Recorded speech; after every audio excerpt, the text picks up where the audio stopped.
Well, I'm back home again. Absolutely fantastic trip to Canberra.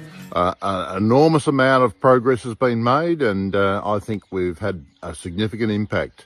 But what are the issues today? Well, Australia has hit $1 billion of debt. That's $27 billion, $27.7 billion per year. Now, this is a significant issue. Australia is going down exactly the same pathway as Victoria. High debt load, no productivity, nothing produced.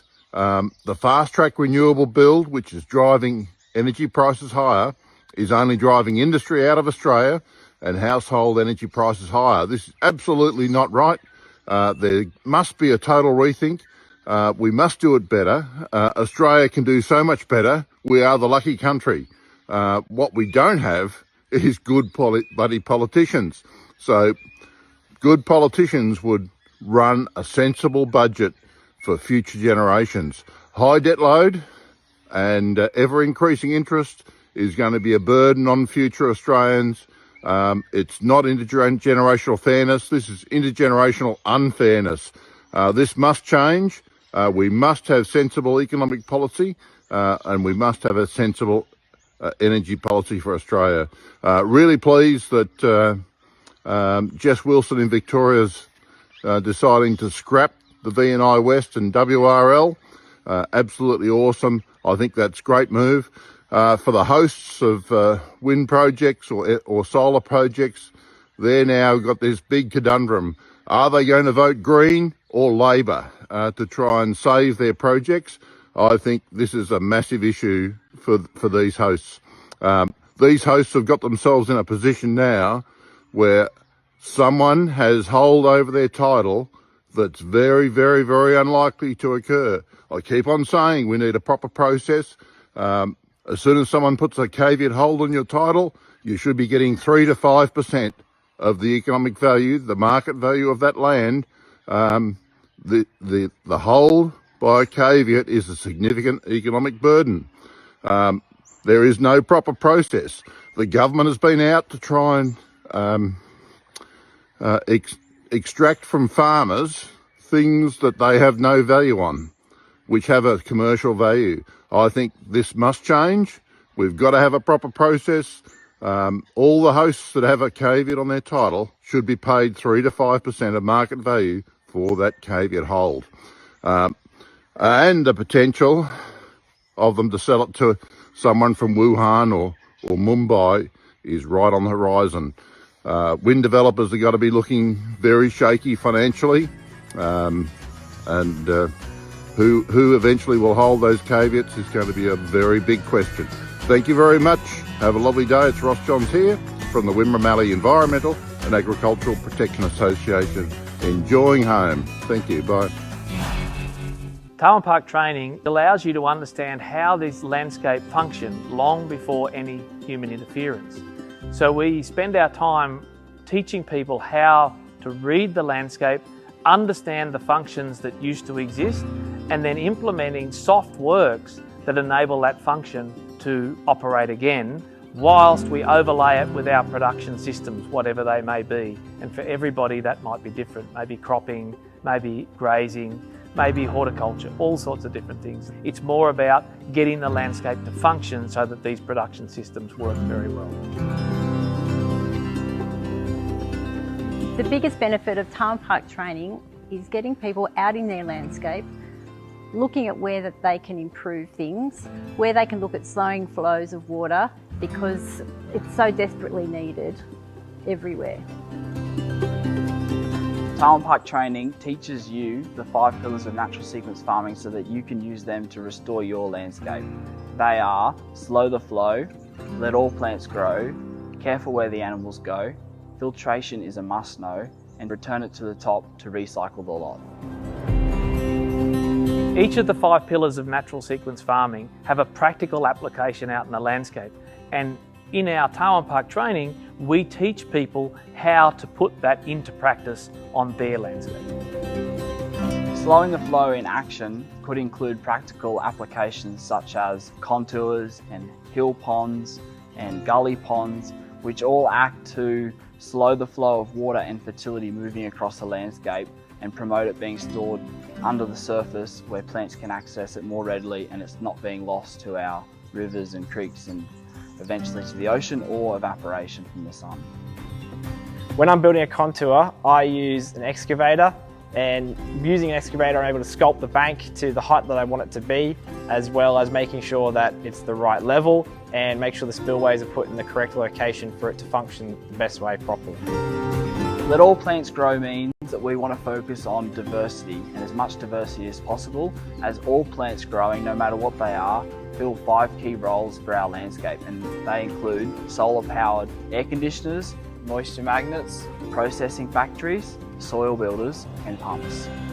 One of my favourite things to see is when I go out in the paddock, I'm able to see the change that happens, the new plants that come in, as well as trying to figure out why they're there and what the job is they're trying to do. Pillar number 3 for Tarwyn Park training is careful where the animals go.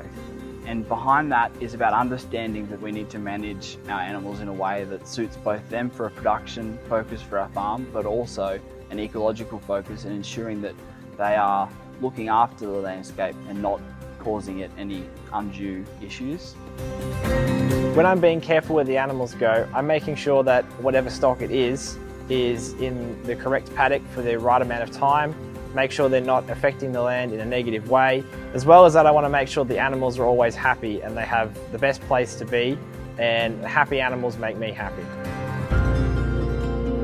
Pillar number 4 is filtration is a must-know. Filtration is an extremely important process of our landscape. The aim with filtration is to make sure that when your water is moving through the landscape, that it's clean and that everything that's flowing through it is being absorbed by the plants, all the minerals and different things like that. And the aim is that when you see that water flowing across your property, it's usually better to drink it because it's perfectly clean. Pillar number 5 is return to the top to recycle the lot. The big thing is about collecting fertility that's moved down, taking it back up to the top and putting it there to break down and then feed it all back down. So rather than letting everything be lost, we're actually letting it recycle over and over again, which is how nature always operated, and we're just getting that started all over again.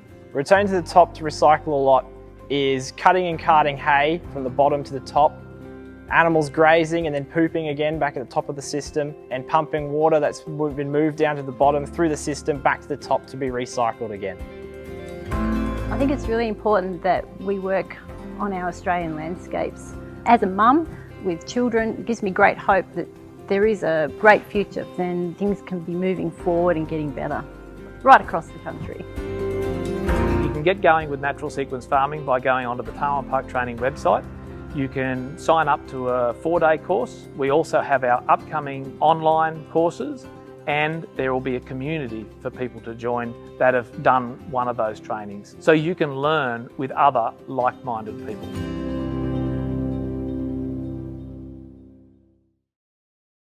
Wet and stormy in the west and very windy for Tasmania tomorrow. Ilana here from the Bomb with your national weather forecast for this weekend, Saturday the 22nd and Sunday the 23rd of August. Now there's plenty to look at for Saturday's weather chart. Out west we can see a low pressure system and trough moving in, bringing plenty of shower and thunderstorm activity to Western Australia. We also have some lingering cloud and showers through Central Australia as well as through the east, though this is on an easing trend. And further south we have a very strong cold front moving through Tasmania, bringing very windy conditions as well as some showers and cold air. So let's now take a look at each state, and we'll start in Queensland, where tomorrow morning we will see fog through inland parts of the east. Now we have this area here of lingering shower activity through the southern interior. However, this is on an easing trend throughout the day. We'll also see some isolated shower activity along parts of the coast tomorrow. Elsewhere though, it will be mostly dry. For Brisbane itself, it will be cloudy with a top of 23. For New South Wales, this lingering shower activity will continue in the northeast, with the possibility of some storms along the coast as well. It will be more settled inland with areas of fog and frost tomorrow morning, and just the chance of some isolated shower activity in the far south. For Sydney tomorrow, it will be sunny with a top of 23 degrees, and for Canberra, we'll have a frosty start, then a sunny day with a top of 18. For Victoria tomorrow, we'll see fog through northern parts tomorrow morning. Now we do have this cold front passing through to the south. That is going to bring an increase in cloud and shower activity to parts of the state, particularly about our southern exposed coasts, where it could also be a little bit windy. For Melbourne tomorrow, we'll see 16 degrees, a partly cloudy day, and the possibility of a shower throughout the day. It is going to be a very windy start to the day for Tasmania, with a strong cold front passing through.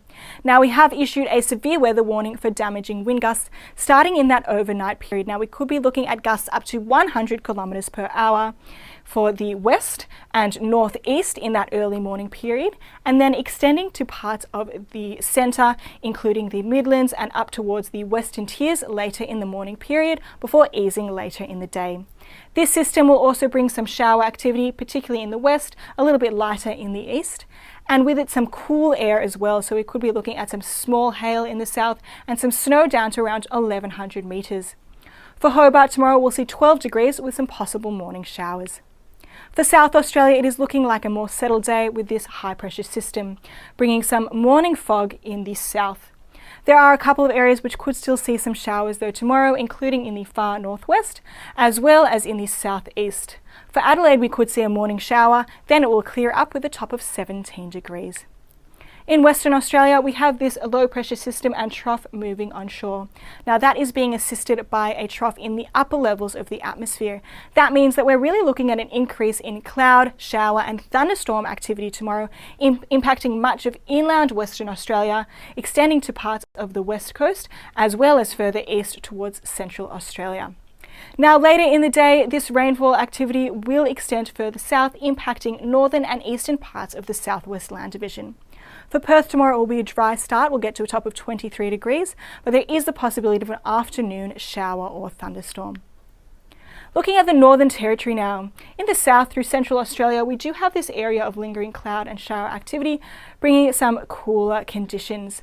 But up north, another typical dry season day.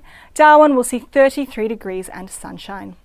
Let's now take a bit of a look into Sunday, where we're still continuing to watch this low pressure system and trough that is going to continue to bring enhanced rainfall and thunderstorm activity to eastern parts of Western Australia, and then moving more so into the Northern Territory and South Australia. In the east, a high pressure system will bring settled conditions to many, with areas of morning fog and frost, but we are still looking at some coastal showers for parts of New South Wales and Queensland. Let's take a look across our capitals. For Brisbane and Sydney, we'll see mild days with the possibility of a shower or two. For Canberra, Hobart, Melbourne and Adelaide, we're looking at dry, partly cloudy conditions with temperatures in the mid to high teens. Out west, Perth will see a mostly fine day with a top of 20, and sunshine will continue up north, 33 degrees for Darwin. For Alice Springs, we will see those showers starting to move in, so it could be a bit of a wet day. We'll see 25 degrees. That's all for our national weather forecast. If you'd like some more information, please visit us at the Bureau's website, app or social media. Thank you for watching. Have a wonderful weekend. Australians are paying more and getting less. Energy security is economic security. Economic security is national security. We sit on vast reserves of coal, oil and gas, but we are not fuel secure.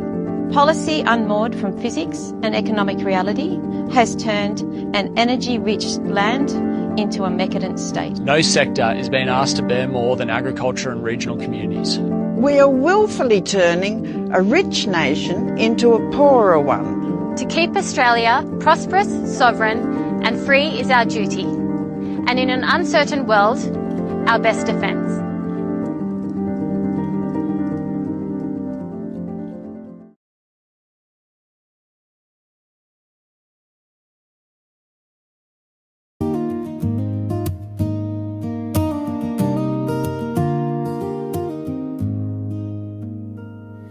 From England's green and rolling hills to Australia's dusty plains, our stories ride on faithful hearts through sunshine, wind and rain.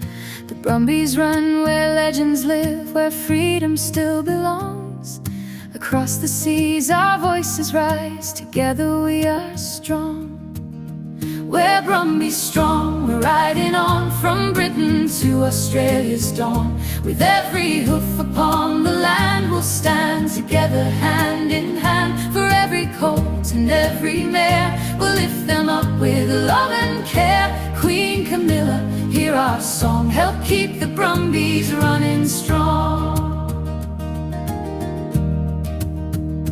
There's a Palomino Madigai, proud and free, golden in the morning light, a living piece of history, still fighting for the right to roam the mountains, cross the streams, beneath the southern sky. Don't let these noble spirits fade, don't let their story die. We're Brumbies strong, we're riding on from Britain to Australia's dawn. With every hoof upon the land, we'll stand together hand in hand. For every colt and every mare, we'll lift them up with love and care. Queen Camilla, hear our song, help keep the Brumbies running strong. No border keeps compassion still, no ocean stops a prayer. When people stand for something right, there's always hope to share. The heritage we save today will live for years to come. So let the Brumbies lead the way beneath Australia's sun. We're Brumbies strong, we're riding on. Across the world our hearts are one. From London's light to mountain skies, we'll never let their spirit die. For every child who dreams they'll see the wild horse running proud and free. Queen Camilla, hear our plea, help save Australia's heritage. We're Brumbies strong, forever free.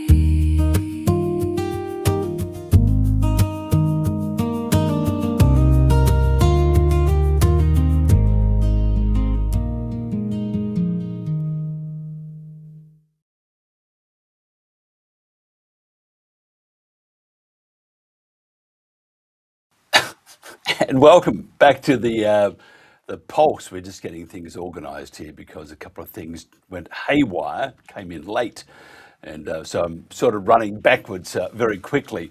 By the way, it's nice to have your company. It's a Friday. I'm just going to pull up something here just to play this in a tick for our instant polls. I just want to remind you that this is our brand new rebranding, I suppose you would say. Used to be the Country Telegraph. We are on Facebook and other socials, and they will change very shortly to the Pulse.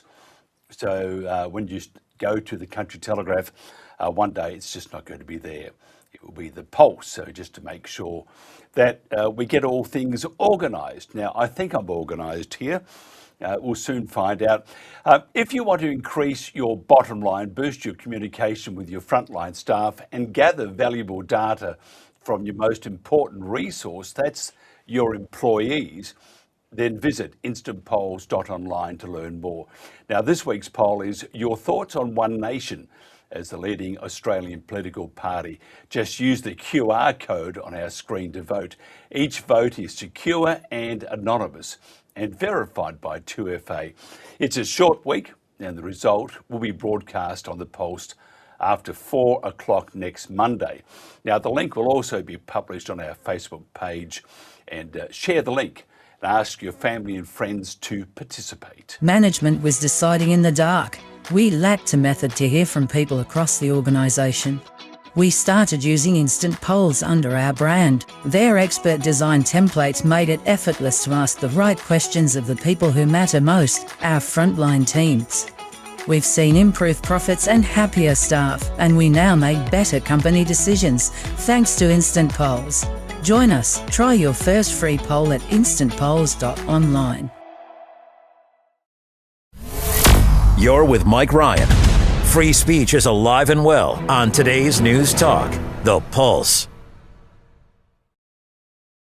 And welcome back. Tarwyn Park is a 1,500-acre property in Bylong, the celebrated home of natural sequence farming pioneered by Peter Andrews. Now, natural sequence farming is now internationally recognised as a significant innovation in sustainable agriculture and land care. And the story of Tarwyn Park has featured on the ABC program Australian Story on 4 occasions. Now, we've spoken to Peter Andrews and the current director of Tarwyn Park Training, Stuart Andrews, the son who has educated many landholders in natural sequence farming. Today, we're going to talk to a 3rd generation, fresh out of nappies, well, maybe not, Hamish and Lachlan Andrews, who are also involved in the business. First of all, gentlemen, thank you very much for joining me. Oh, we're not there. We're going to have to go back to me for 1 second because it's just one of those first up things. So I'm just trying to bring this in here, and there we are. Look at that. It all works. Gentlemen, thank you for joining me. And don't you love Fridays? Yeah, always a good day of the week. Yeah, that's going to do some brain damage tonight. Probably not. Got to work again tomorrow. We're on a farm. What a bugger that is. Anyway, same here. I have to work, but I'm a bit older, so I can be naughty if I want to. So from what you have learned and seen, because you've got some great educators, your dad and also your grandpa, what are your thoughts on the need for land improvement in Australia? Yeah, well, I suppose we probably have a little way to go. Obviously, I would have said that the regen ag movement, I suppose if that's what you want to group what we're part of as, is definitely moving forward, and there's more and more people interested in it, both from a farming perspective and also a customer perspective after good quality food. But I think we still have a long way to go. We've got a lot more people that the message needs to get sent out to, and a lot more on-ground action. But that's just the way things are when you're trying to create change. Nothing happens overnight. Tell me about the benefits of natural sequence farming. I mean, I know what they are, and I think it's a future of farming, and so do many others around the country. What about the benefits, though, for landowners? Well, benefits are obviously the big ones that we talk about is getting your landscape to function like it once did. So better managing the water, particularly rainfall that we receive. So what we like to talk about is by managing our water, we can be, longer before we get into the effects of a drought, say, and faster to get out once the rain does come. So that's one obvious benefit, is managing water and holding more of it. But you'll also obviously see production gains from that, being able to run potentially more livestock in your farming operation. And then you're playing a part in better managing our climate as a whole, particularly the small water cycle and having more water flowing through the system for longer. And it takes time, and then they build upon one another. But at the end of the day, there's environmental and ecological benefits on one perspective, and then from a farming sense, production benefits for your business too. Tell me about, because when you're, I grew up on the land. My dad, he was a very proud farmer. I was a terrible farmer. I probably could have done with your help, or your dad's help anyway, gone to school with him. But I'm just thinking, when you explain this to, farmers are once they agree with what you're saying, they're right behind you. But to get them over the line, it can be difficult. When you explain this to farmers, those that have been on the land since Adam was a boy, what sort of resistance do you get, and how do you get around that? You always get resistance, I suppose. It sort of depends where they are on their journey. So obviously everyone has a certain part of their journey that they're in terms of being ready to take this sort of knowledge on. And we've learned over the years that you really have to wait. Unfortunately, which is sort of fits with the results don't happen overnight, is that you need people who are willing and interested to actually take the information on. You can't force feed anything. It's like kids and vegetables. With information and new knowledge, the person who's listening has to be prepared that they're ready to listen, and that may take a number of years from first hearing before they actually move forward to the situation where they're actually ready to start implementing. So a combination of not forcing it on everyone, and two, just really being able to visually show them, which is the benefits behind NSF, is the fact that everything is quite visual. So you can go out into a landscape and show them exactly what it is that you're talking about, and then that makes complete sense. Why haven't I been thinking about it? Which is a lot of stuff we do in the training course, is making mini demos both on a sort of micro scale, but also going out in the landscape and showing them so their own eyes can see what it is that you're talking about, and they can put two and two together. Let's go to both of you. Tell us what your roles are in the company. In Tarwyn Park training. Well, I'm still in the training stages, so I'm not. I do a little bit of stuff on the machine and landscape work on people's properties, but I'm myself still learning. So maybe in future I'll start doing a lot of the training stuff, but for now I'm just a machinery operator. And then for myself, I do a bit of the background organising, but also am doing more of the presenting these days. So obviously we also work at Forage Farms, which is our other business where we produce food. So spending our time split between those, and then in the training, a little bit of the on-ground stuff, and then Tarwyn Park Training recently launched our online course this year, which I developed and undertake most of the teaching in that aspect as well. I've got to ask you, who's scarier, your grandfather or your dad? Grandfather, yeah. I can imagine dinner time would be like, because I presume you sit around the table at times and have dinner or backyard barbie or whatever. When I grew up, which I haven't grown up apparently, but it'd be like going to school, because Dad would be at the head of the table and he'd be asking all these questions because he was a really smart guy. He did tell some fibs, of course, which we caught him out, but we didn't tell him that because he would have belted us. But the dinner table was always terrifying because he'd be asking questions. Is that the same with you guys? Do you get, like, as you're eating your broccoli or whatever, and you get pinged these questions, and if you don't get those right, is there a raised eyebrow, like I've taught you not well? Probably not so much these days. I think it's probably even playing field, but growing up there was probably a few, especially with PA. He liked bringing up questions, and then we had absolutely no idea how we were supposed to answer them, so we just skirted around and hoped we'd make it through. But obviously over time, as our knowledge has grown, we're a little bit better these days at answering those questions. It's an amazing living on the land is absolutely brilliant, but can be quite tough, and I always found it was tougher with my dad. You got a great grandfather. I mean, not a great grandfather, but he's a great person, and your dad is second to none. He's just brilliant. The future of farming, in my opinion, is what you're doing. What about resistance from the upper management of government? I mean, because government is really nuts, and you probably see it yourself, and I know you have to be a bit careful, but it must be frustrating because this is the start of your life, and you would continue to do this. You would, your father would hope, and your grandpa would hope, and you would hope that this is what you'll be doing in 20 or 30 or 40 years' time. The pushback from establishment, does it concern you? I suppose there's that challenge, but a lot of what we're doing is trying to show how you can actually do it. So we want to make sure that what we're doing both in the training and in the farm is actually able to show to government what we can do when we start to think differently about the things that we're doing. So I think that's a big part of it. So it's about working with the system, but also trying to provide examples of how we can do things differently. And then I suppose a lot of it's from a ground up approach. PA for a long time, he worked towards trying to get government to change, and the results for that have been slow. So Tarwyn Park Training, in a way, is now focused on how can we get farmers thinking different and start getting them to take it on board. And a sort of masses type scenario, if you get more and more people on board, then eventually government sees it as that maybe this is the way forward and we should look into it a little bit more, rather than trying to get them to change first. Because as we know, government are generally the last to make any changes in our society today, unfortunately. Yeah, it's incredible. Could you, somebody just wrote in, tell us about Forage Farms. So tell us about it.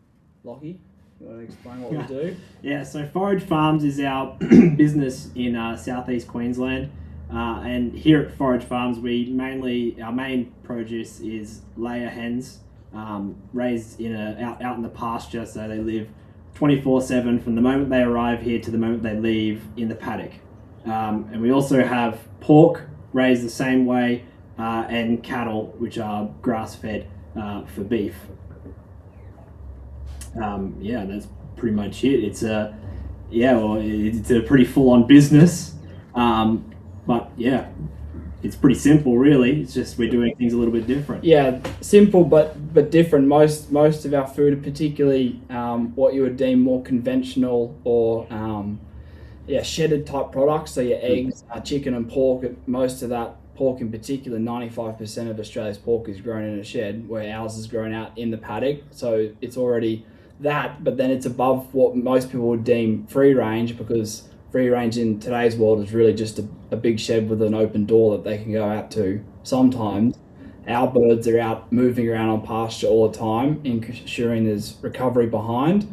And then the other part of forage farms that's a bit different to most others is that, particularly for the eggs at the moment, we're starting to work with other local farmers in our area. So now Forage Farms has got 4 farmers in total, including us, that are growing eggs to then supply to our market in the southeast corner of Queensland. So rather than scaling our business, buying more land and producing more food, we're replicating it. How can we copy and paste our model onto other farms, supporting them by paying them for a quality product, and in return they're giving us a quality product so that we can feed more people in our local community. Absolutely brilliant. Where do you see the future of natural sequence farming? Well, I'd like to see it that it gets taken up more and more, which I think I know that over the few years that I've been working in the business, we're seeing it be taken up by more and more people, especially with the release of the online course. It's been interesting, the spectrum of people taking up from small backyard type or very small land holdings through to bigger ones, plus international interests. So yeah, at the start of our journeys, we're only really just getting started. I think there's a huge amount of potential to see it not only taken up more in Australia, but also around the world is our aim. But, small steps one at a time, I suppose. Yeah, it is. They are small steps, but I think you guys, you got the best teachers on the entire planet, and don't tell your dad that to go to his head. But you guys are amazing, and I have to say, I tip my hat off to you. One day we'll pop out there with their cameras and do a couple of shows from there, so that you can show me what you like on a barbecue. Surely, welcome anytime. Yeah, we often, because we have Bunnings here. Bunnings. I mean, who cares about what they sell? It's the sausage sizzles on a Saturday morning. I mean, they're just magnificent. So if you can replicate that, let me tell you, I'd be a very happy person, and a couple of red wines to wash it down. I can assure you my sausages will be better as well. So, well, we'll have to have a competition, you see. It's not a complicated process, is it? If somebody wants to find out more about what you guys do, how do they do that? Yeah, check out either of the websites, so tarwynparktraining.com.au or foragefarms.com.au. Same sort of thing on all the social channels. That's the best way. Come and see what we do. Absolutely brilliant. I appreciate your time. Hamish and Lachlan Andrews there. By the way, do you follow AFL football? No, not so much the AFL, no. Rugby union. And I was just thinking, oh my God, I was just thinking what great guys you were. Oh, we're in the northern states. We're not down in the south. Yeah, but you got the Sydney Swans. Oh, maybe you haven't anymore, but they're in a pile of trouble. They should. I probably shouldn't say that now, but if I do follow a team in the AFL, it is the Swans. But yeah, they're not doing so well in the news at the moment. Yeah, just follow their football exploits and nothing else. Otherwise, you'll be clipping around the ears. Look, thank you so much for your time. I really appreciate it, and we'll do more of these, and look forward to catching you up for a sausage. Take care. This is The Pulse. So many places where they're using 1080 poison baits. Yeah, it's an absolute travesty, mate. It really is. 1080 baits, if you've seen what a 1080 bait does to a dog, it's one of the most horrific things you'll ever witness. And the second you see something like that, you'll be a big advocate for getting rid of 1080 baits. It's not the way to solve the problem with wild dogs and foxes and things like that. On Sunday, August the 30th, I got a phone call from my husband. I wasn't here, I was out in Aramac staying with family. And he rang me very distressed and crying on the phone and told me that Tippy was dead. And he then described to me how that happened. He said he was inside, heard Tippy outside yelping, which progressively went and rapidly went to screaming, and he was thrashing him, throwing himself around. He went under my car, which is parked on the veranda in a carport, threw himself under the car and up under the wheel arch, obviously looking for sanctuary. Greg tried to grab him and got hold of his leg, and as he did that, he just dropped dead. So he rang me and told me about this, so I was obviously quite distraught as well. And then he had to go into town, into Bundaberg, to pick up for a pre-arranged appointment. And when he came home a couple of hours later, Faye, our mRMA dog, was also dead. So within a couple of hours, we're not sure, any time between 9:30 and midday is when she died on that morning. So yeah, Greg took them to bury them, and and he took Ted with him when he buried these two dogs, and Ted was there with him. And after Greg finished burying them, he wouldn't leave. He just laid, he sat, moved around. He wouldn't leave the gravesite. So Greg had to literally pick him up and take him away. So he knew his mates were in there. So yeah, sorry. 1080 is not a humane poison, and despite people's claims that it is humane, we now recognise that that's not the case. It's not good enough to pretend to ourselves that it's humane and keep on doing the same old thing that we've been doing for years. There's no excuse to keep on using a poison that is not humane and that we know is not humane.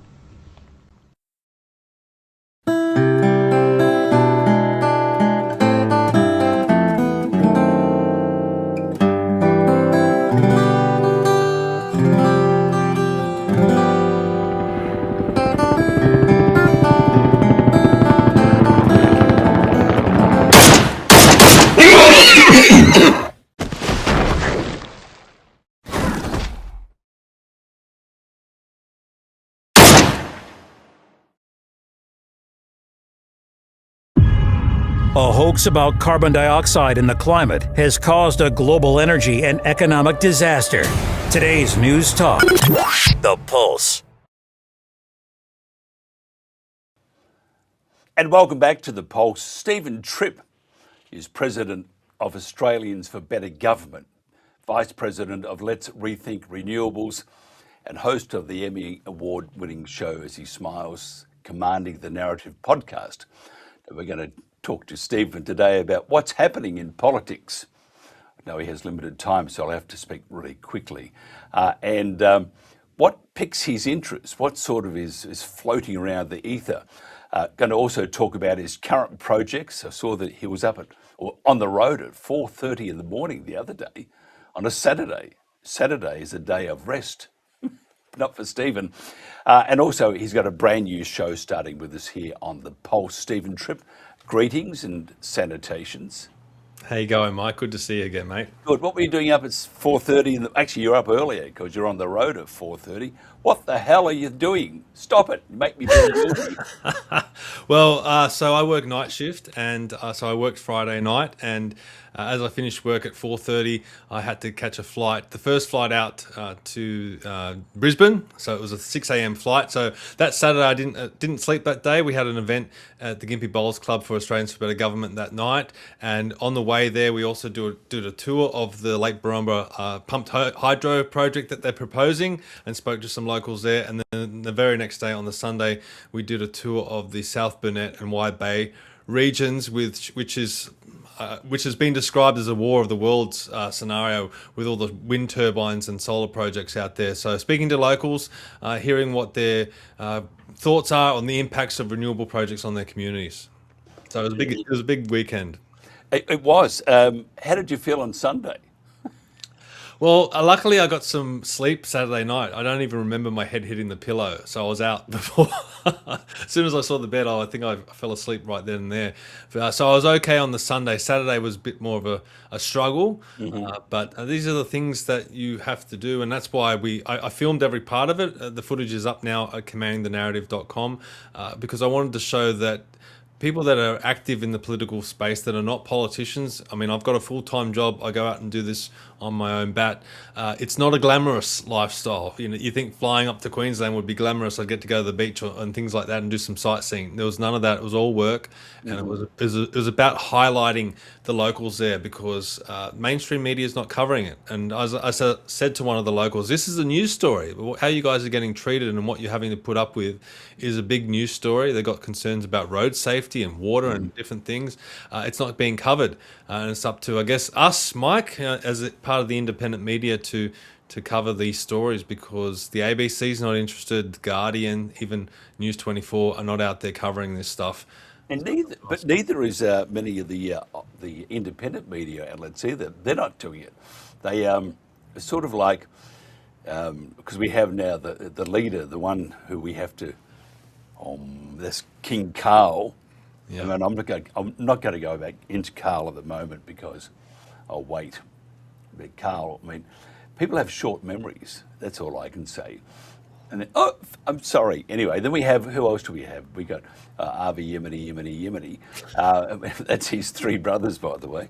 But they're also, you know, it's amazing the influence these people have. And I mean, and we'll talk about it during the week, I would think, the influence they have on, say, One Nation. And I see Pauline, I was talking to Jen about it today, about Pauline. She's trying to do a Trump almost, and getting the right media on her side. What's your thoughts on her banning some of the media outlets? Because we haven't got that many free-to-air, you know, media outlets in this country. And if you ban one or two of those, you haven't got many left. And even though she's got Avi Yemeni, or with Rebel News helping to provide the information, you're only speaking to a very small audience. So what's your thoughts on her alienating those terrible, I mean, they are, the free-to-air or the legacy media, or whatever you want to call them, aren't all that special in under any circumstance, but you don't want to, you know, cut off your main, you know, the most of Australia, because Avi Yemeni hasn't got that. Well, look, it's the sorry state of our media. I mean, the media is very, very important. It should be the fourth pillar of our whole society. I mean, it should be holding government to an account in an unbiased way, but things have become so partisan, especially the ABC. I think that's a big disappointment. The ABC should be impartial, and it's not. It's.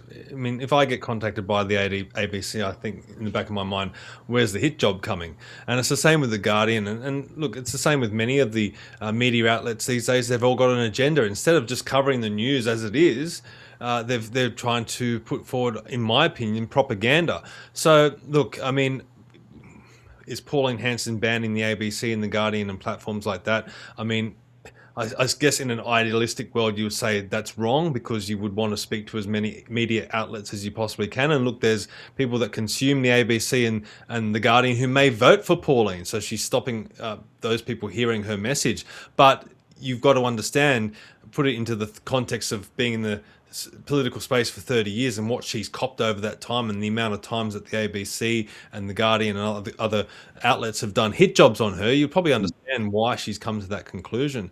So look, I mean, I think we need to look at the media landscape, especially the ABC. I think the charter of the ABC needs to be looked at, and we need to get back to impartial media and impartial media coverage, because it's become more like entertainment now. Everyone's got a different slant. Avi's got his views, Carl's got his views, I've got my views as well. And I mean, when we were out in the Wide Bay area in South Burnett, I was trying to ask honest questions, but obviously there's some political bias that does come through. But the ABC is just not up to the task. I mean, I want to talk about this when I launch my show on your platform on Tuesday, when we recently saw Anthony Fauci in the Senate hearing, and he pleaded the fifth 111 times in response to questions on the COVID pandemic and the COVID period. You would think that was a huge story and it should be covered. Well, when I went to look at it on the ABC, I had to scroll down and count 36 stories that were ahead of that one on the very day that it happened. And some of the stories that were ahead of it were stupid. Like one of the stories was that a library book in New South Wales had been returned after 150 years. Now, how is that news compared to what we saw with Anthony Fauci. So I mean, I don't know how to reform it. I mean, But it is it's news. up to the viewer to decide. But I mean, but the fine that they got for 150 years, they had to sell the house and the neighbourhood. That's right. It's just laughable. It's laughable stuff. I mean, there were other stories that were just as laughable, you know, about talking about endangered snails and stuff like that, instead of talking about a massive story that impacted all of us. I mean, the direction of our premiers and our health officials really came down to the guidance that Anthony Fauci was giving, and that should all be held accountable. And the media should be holding politicians and also heads of the department like Anthony Fauci, they should be holding them to account instead of just pushing forward their agendas. Yeah, it's that will never happen. And with the saying that Anthony Fauci might get a year in jail because he's not answering anything. Having said that, that won't happen. And if Anthony Fauci just zips his lips, which he is, there'll be no one held accountable for the repulsive actions they took against their own citizens. Speaking about repulsive actions, I have to say that Angus and his mob of squibs and the coalition, they passed, also helped pass the ASIO bill. Just quickly, because I know you're pushed for time, and I'm not going to make you run out there screaming because you're late. But tell me, just succinctly, tell me what your thoughts are on the ASIO bill and what it does to us. Well, what voter out there is asking for it? I can't think of one voter out there in Australia that is asking for this legislation to be pushed through.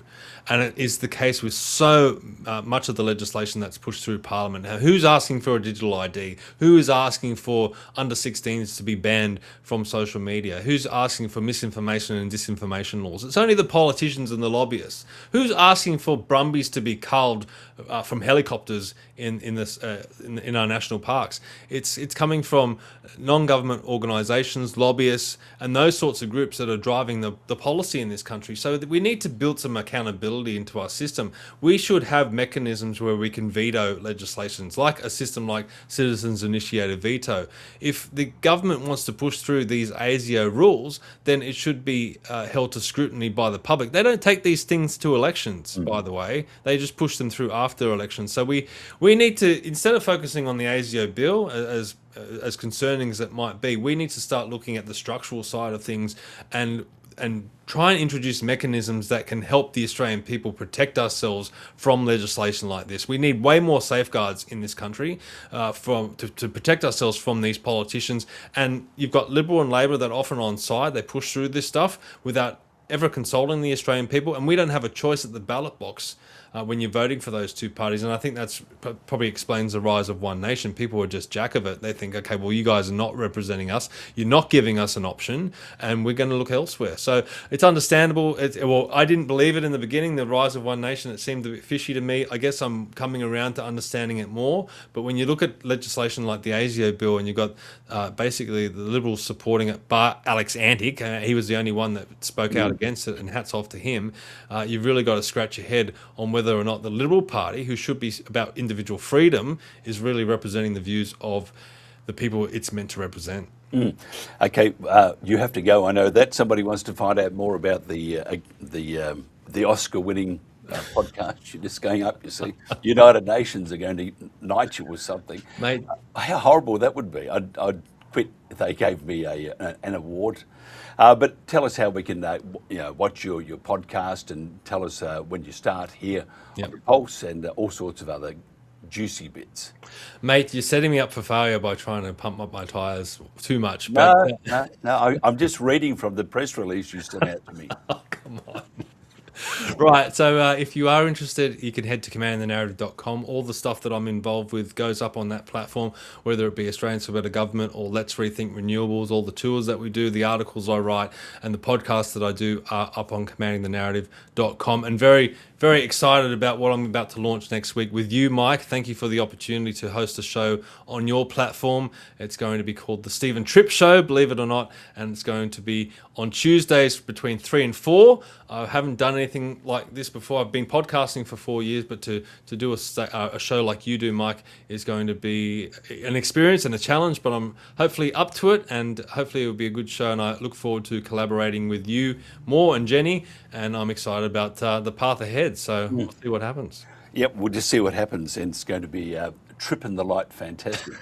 Sorry, I was waiting to use that one. I thought, beauty, I can do it now. Have a great weekend. By the way, who do you follow in the football? Which code are you talking about? There's only one code. The other has got big noses and ears and stuff. But the other one's just the AFL. It's the real football. Yeah, mate, I'm a Sydney boy, so it's rugby league all the way. So I'm a West Tigers supporter, but I suppose if you are asking me about AFL, I did play AFL briefly when I was younger. So I would say probably the Swans, although they're not looking too flash at the moment. No, they'll give you a call. They need some extra players at the moment. The only thing is you can't, or maybe you should have gone to a ladies' club. I'm not too sure about that one, but I think they're in a spot of bother. At the same time, Stephen, I think you'd have to agree, and I know you push for time, but you'd have to agree, these guys are playing football. They're footballers. They're not Einsteins or the Pope, or what if it's the Pope? The Pope would be in there anyway. Oh, come and sit on my lap. Well, I will say this quickly. Everywhere I look, whether it's ABC, News 24, no matter what platform, this is the headline story, right? And it's a story. I'm not trying to diminish what happened, but there's bigger issues that the Australian people are facing. And if you look on social media, the one thing that I'm seeing from everyday Australians, and also real estate agents, property managers, and even business owners now, which is a big thing, I think, they're all speaking about the economy. That's the one big issue in my view. The one big news story is the state of the economy and the decline that we've seen over the last 20 years, and it's only speeding up now under Anthony Albanese. And to see small business owners that are usually focused on building their business and they don't try and get political, I'm seeing clips of them complaining about the tax system and the fact that they just can't get ahead in their business, just like everyone else here in the country. I think that's the big news story that we should be focusing on. It is indeed, and I mean it's quite salacious too. What they do, they snorted cocaine. Apparently, this is according to reports, I think from the ABC. Snorted cocaine off the breast and the buttocks of these women, and then apparently someone did something else. But what's worse than that? I mean, if you looking at doing something quite dastardly and not all that. That you wouldn't talk to your grandmother about, snorting cocaine off the breast or off the bottom of a woman is a fairly, it does show you that they have lost their way. And they're footballers too, but so they haven't understood that they've lost their way because they're not that intelligent. That would seem to be the case. So stupid boys. But, you know, as I said, you'll get a call from the club very shortly, and you'll be playing in the centre. Once you realise where the centre is, I'm 42. I'm on my way to 42, mate. I can't really run anymore, let alone play AFL. Don't let your age stop you. Just do what I do. Denial. Stephen Tripp, thank you so much for your time. I'll let you get to your other job. Thank you so much. This is the Country Telegraph. Our mission at Pets of the Homeless is really simple, and that's to keep vulnerable people and their pets together when they're going through a tough time. Back in 2015, Pets of the Homeless started with a 20-kilo bag of dog food, made it into small packs, put it in a suitcase, and it was just me walking down the streets of Melbourne, one woman on a mission to make a difference. I would share the story on social media. We've just hit 100,000 meals distributed today. And the community really responded positively, and it just grew from there.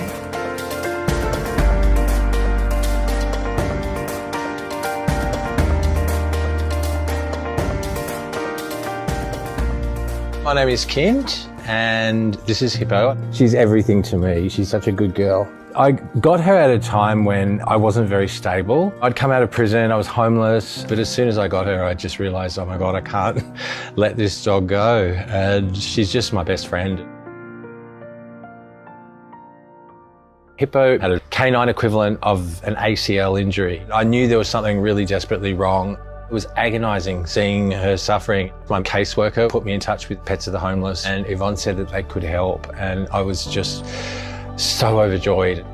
I wouldn't have been able to get through that medical incident without their help. Like, it just would have been impossible. That bond between us and our pet is very important. And when someone is going through a really tough time in their life, that bond becomes even more important. And that's what we're trying to protect at Pets of the Homeless. Who's that?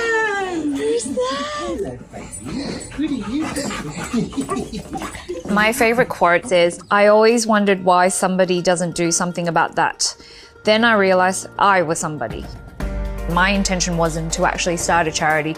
It was to help. It was just putting one foot in front of another, and that's how we got to where we are today.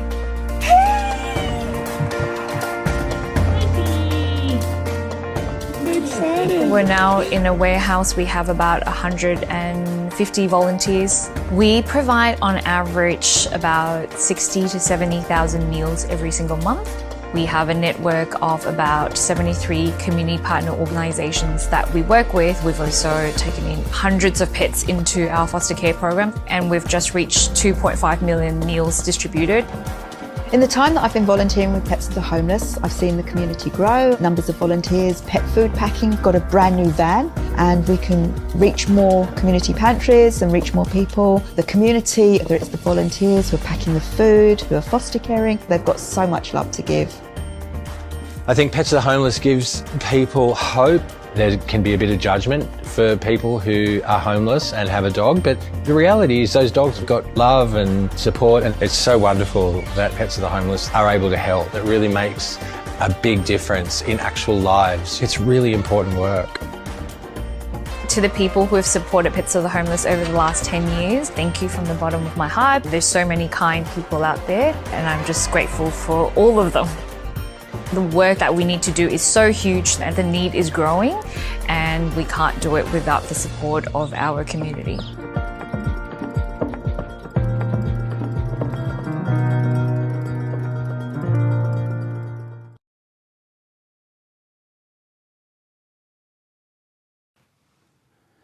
And welcome back to the Pulse. We formerly were the Country Telegraph.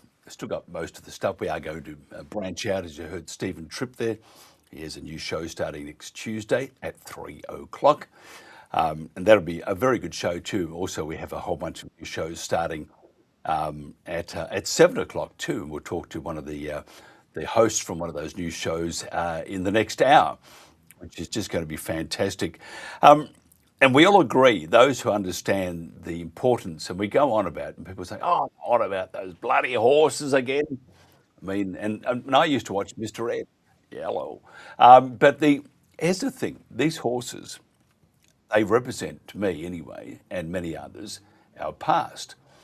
And we should be reminded that, you know, even though they were magnificent animals, companions for those. So, for example, at Beersheba, which I'm going to play in a second, in the First World War, the light horsemen.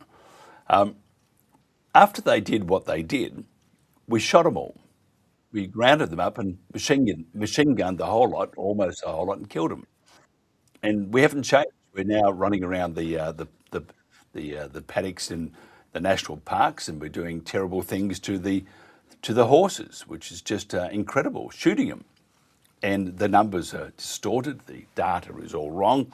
Penny Sharp and the ISC, Andrew Cox's legacy, well, he's not legacy, he's still floating around doing other stuff. And then we have, you know, the Jack Off, and Richard Swain, and who else is there? All those all horrible creatures. And then the National Parks and Wildlife Service, they're just terrible too. They're doing all they can to discredit Australia, and they are. They're discrediting Australia. The world is now watching, and this is not how Australians should act. So I thought, being a Friday, I'll play this track. To me, this means a hell of a lot, and it took me a long time to not to well up when I heard it, because I understand and I appreciate our history. And even though not perfect, obviously we haven't learnt from our mistakes. And the idea of calling the horse an invasive species after the Brumby or the whaler had been there for 200 years. We put them there. They have had no fear of humans, and now we're going to shoot them, whether it's from the helicopter or from from just on foot. These men, these great big bullies, that's what they are. Doesn't make you a man if you can kill a helpless animal. Just makes you a mongrel or a bastard anyway. So I'm going to play this track and then we'll come back and we'll do the weather and we'll talk to one of our future hosts and ever so kind to volunteer her time, because we are trying to put more back and give more value and make sure that we are a credible alternative to Sky News and Avi Yemeni and Carl, King Carl. Ooh. Did you see Carl yesterday walking across Sydney Harbour? Maybe not.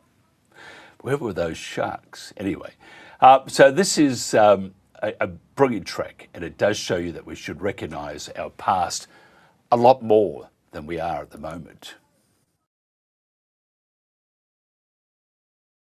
They carried stockmen. They carried soldiers. They carried legends from Beersheba to the mountains of the high country. The thunder herd still rides.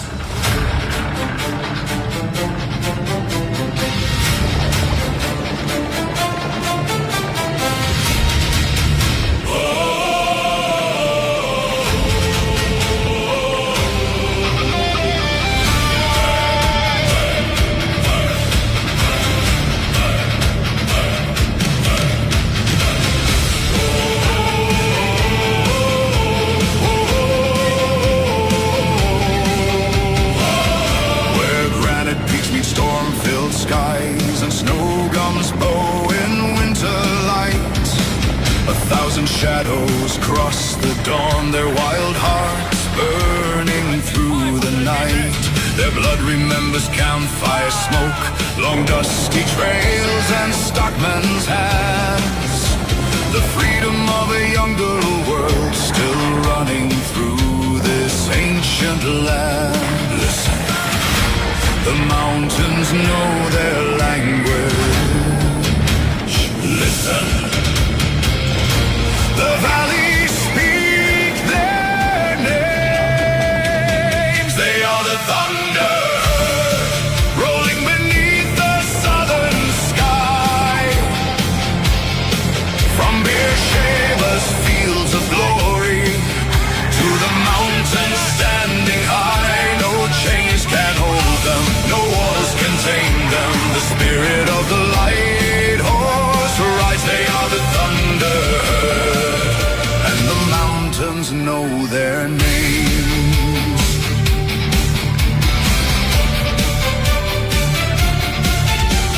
Across the burning Sinai sands, they carry fate in steady hands. Through dust and fire they thundered on toward Beersheba's fateful dawn. Horse and rider forged as one, a rolling wave against the guns. The desert shook beneath their stride as Australia rose in pride. They are the thunder herd, rolling beneath the southern sky. From Beersheba's fields of glory to the mountains standing high, no chains can hold them, no walls contain them. The spirit of the light horse ride. They are the thunder herd, and the mountains know their name. And standing on the highest ridges, when the world below has gone to sleep, the ancient stallions face the darkness, guarding secrets they still keep. They remember every stockman, every drover, every mountain horseman, every charge, every rider who never came home, every horse who carried him there. Ride on. Ride on.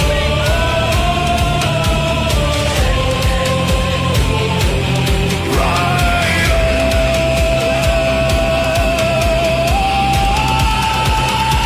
They are the thunder, the heartbeat of the southern land. The wild soul of Australia.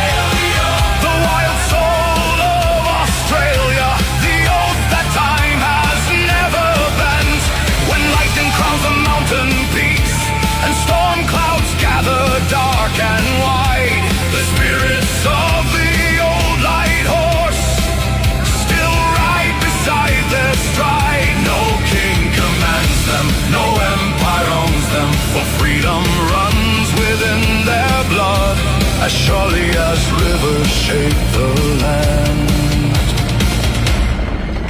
They are the thunder herds, and they still ride, and they still ride. From Beersheba to the high country, the thunder herd still rides.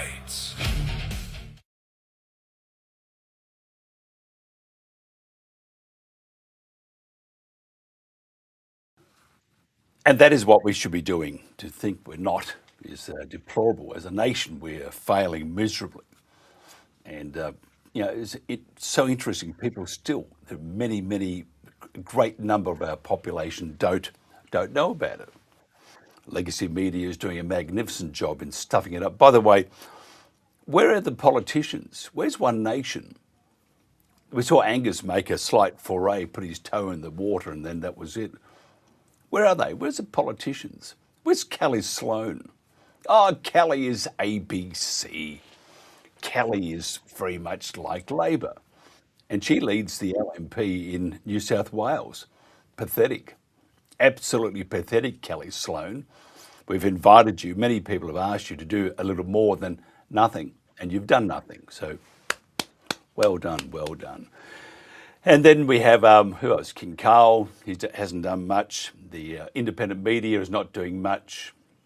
They're just ignoring it, and I think that's deplorable. Shows you their strength of character, doesn't it? Pathetic. Do more. You watch Carl put his toe in, and they will become, just, oh, Carl is there. We're going to run to King Carl. Oh, King Carl. Think what he was like 4 years ago. King Carl. Anyway, if you want to increase your bottom line, boost your communication with your frontline staff, and gather valuable data from your most important resource, your employees, then pop onto your computer or your phone, have a look at instantpolls.online to learn more. Now, this week's poll is your thoughts on One Nation as a leading Australian political party. If she was going to be a true representative of Australia, in my humble opinion, she would do more. Instead of this divisive, send them all home, get rid of them, we don't want those people in our country. It's a bit late, we invited them. You can't just send them home. The trouble we have in Melbourne and Sydney and the Gold Coast, it's the children of those terrible people. Anyway, so you can't do that. We do need to fix our national pride up, and that she's doing, I think, a pretty good job. But there are other things to dip her toes into. Anyway, that was just a sidebar, Your Honour. Just use the QR code on our screen to vote. Each vote is secure and anonymous and verified by 2FA. Now, it's a short week. In fact, it's finished. Thank God it's Friday. And the result will be broadcast on the Pulse after 4 o'clock next Monday. The link, by the way, is on our Facebook page. And don't forget, share the link, share the love, ask your family and friends to participate, and make your opinion count. Wet and stormy in the west and very windy for Tasmania tomorrow. Ilana here from the Bomb with your national weather forecast for this weekend, Saturday the 22nd and Sunday the 23rd of August. Now there's plenty to look at for Saturday's weather chart. Out west we can see a low pressure system and trough moving in, bringing plenty of shower and thunderstorm activity to Western Australia. We also have some lingering cloud and showers through Central Australia as well as through the east, though this is on an easing trend. And further south we have a very strong cold front moving through Tasmania, bringing very windy conditions as well as some showers and cold air. So let's now take a look at each state, and we'll start in Queensland, where tomorrow morning we will see fog through inland parts of the east. Now we have this area here of lingering shower activity through the southern interior. However, this is on an easing trend throughout the day. We'll also see some isolated shower activity along parts of the coast tomorrow. Elsewhere though, it will be mostly dry. For Brisbane itself, it will be cloudy with a top of 23. For New South Wales, this lingering shower activity will continue in the northeast, with the possibility of some storms along the coast as well. It will be more settled inland with areas of fog and frost tomorrow morning, and just the chance of some isolated shower activity in the far south. For Sydney tomorrow, it will be sunny with a top of 23 degrees, and for Canberra, we'll have a frosty start, then a sunny day with a top of 18. For Victoria tomorrow, we'll see fog through northern parts tomorrow morning. Now, we do have this cold front passing through to the south. That is going to bring an increase in cloud and shower activity to parts of the state, particularly about our southern exposed coasts, where it could also be a little bit windy. For Melbourne tomorrow, we'll see 16 degrees, a partly cloudy day, and the possibility of a shower throughout the day. It is going to be a very windy start to the day for Tasmania, with a strong cold front passing through.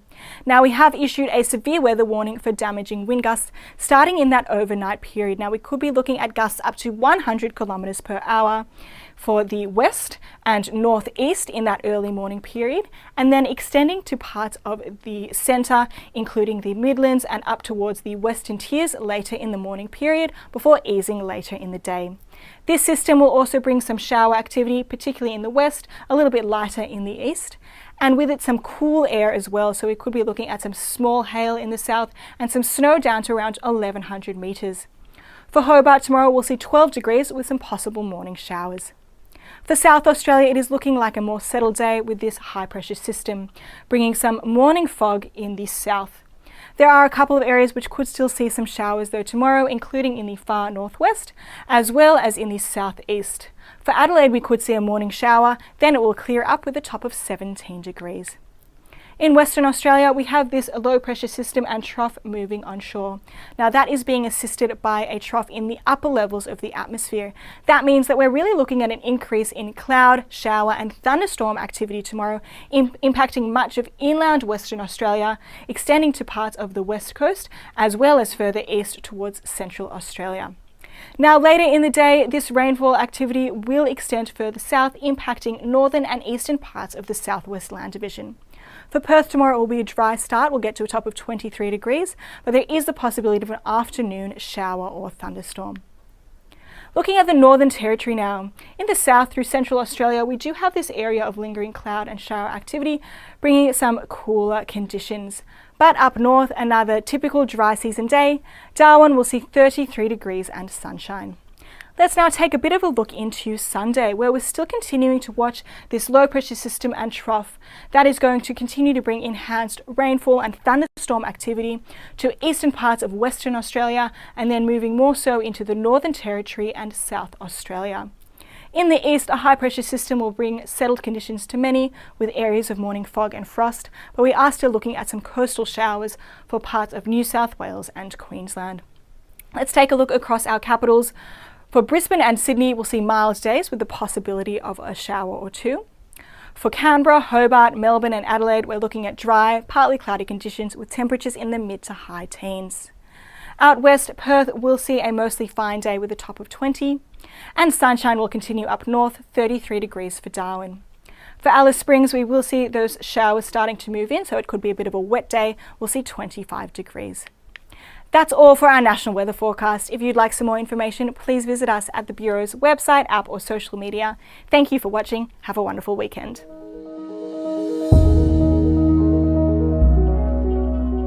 Management was deciding in the dark. We lacked a method to hear from people across the organisation.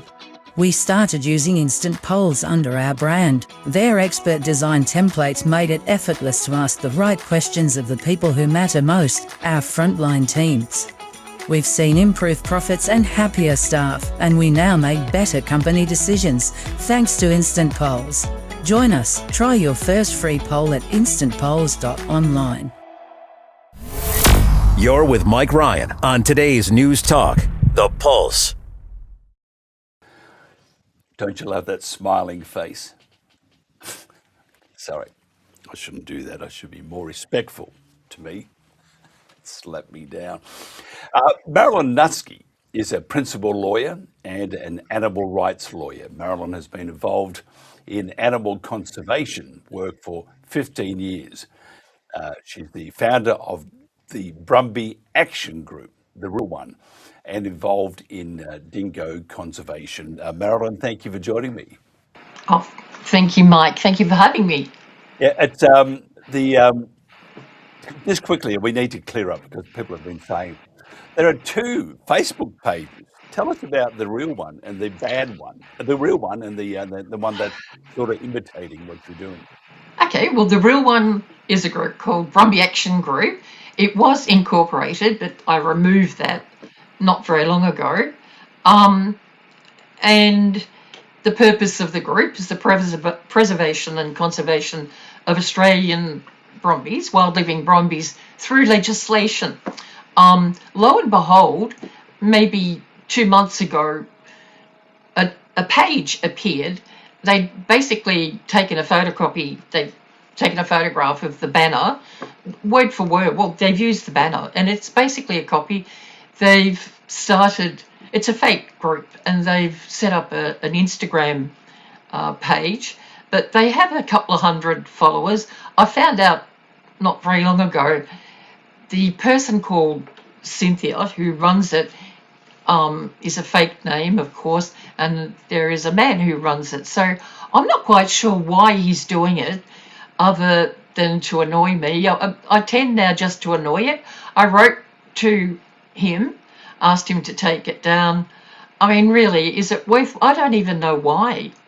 They were fundraising, so I reported them to Crime Watch, of course, because I didn't want people to think that was our group, which has 35,000 followers, and I didn't want them to get sucked in.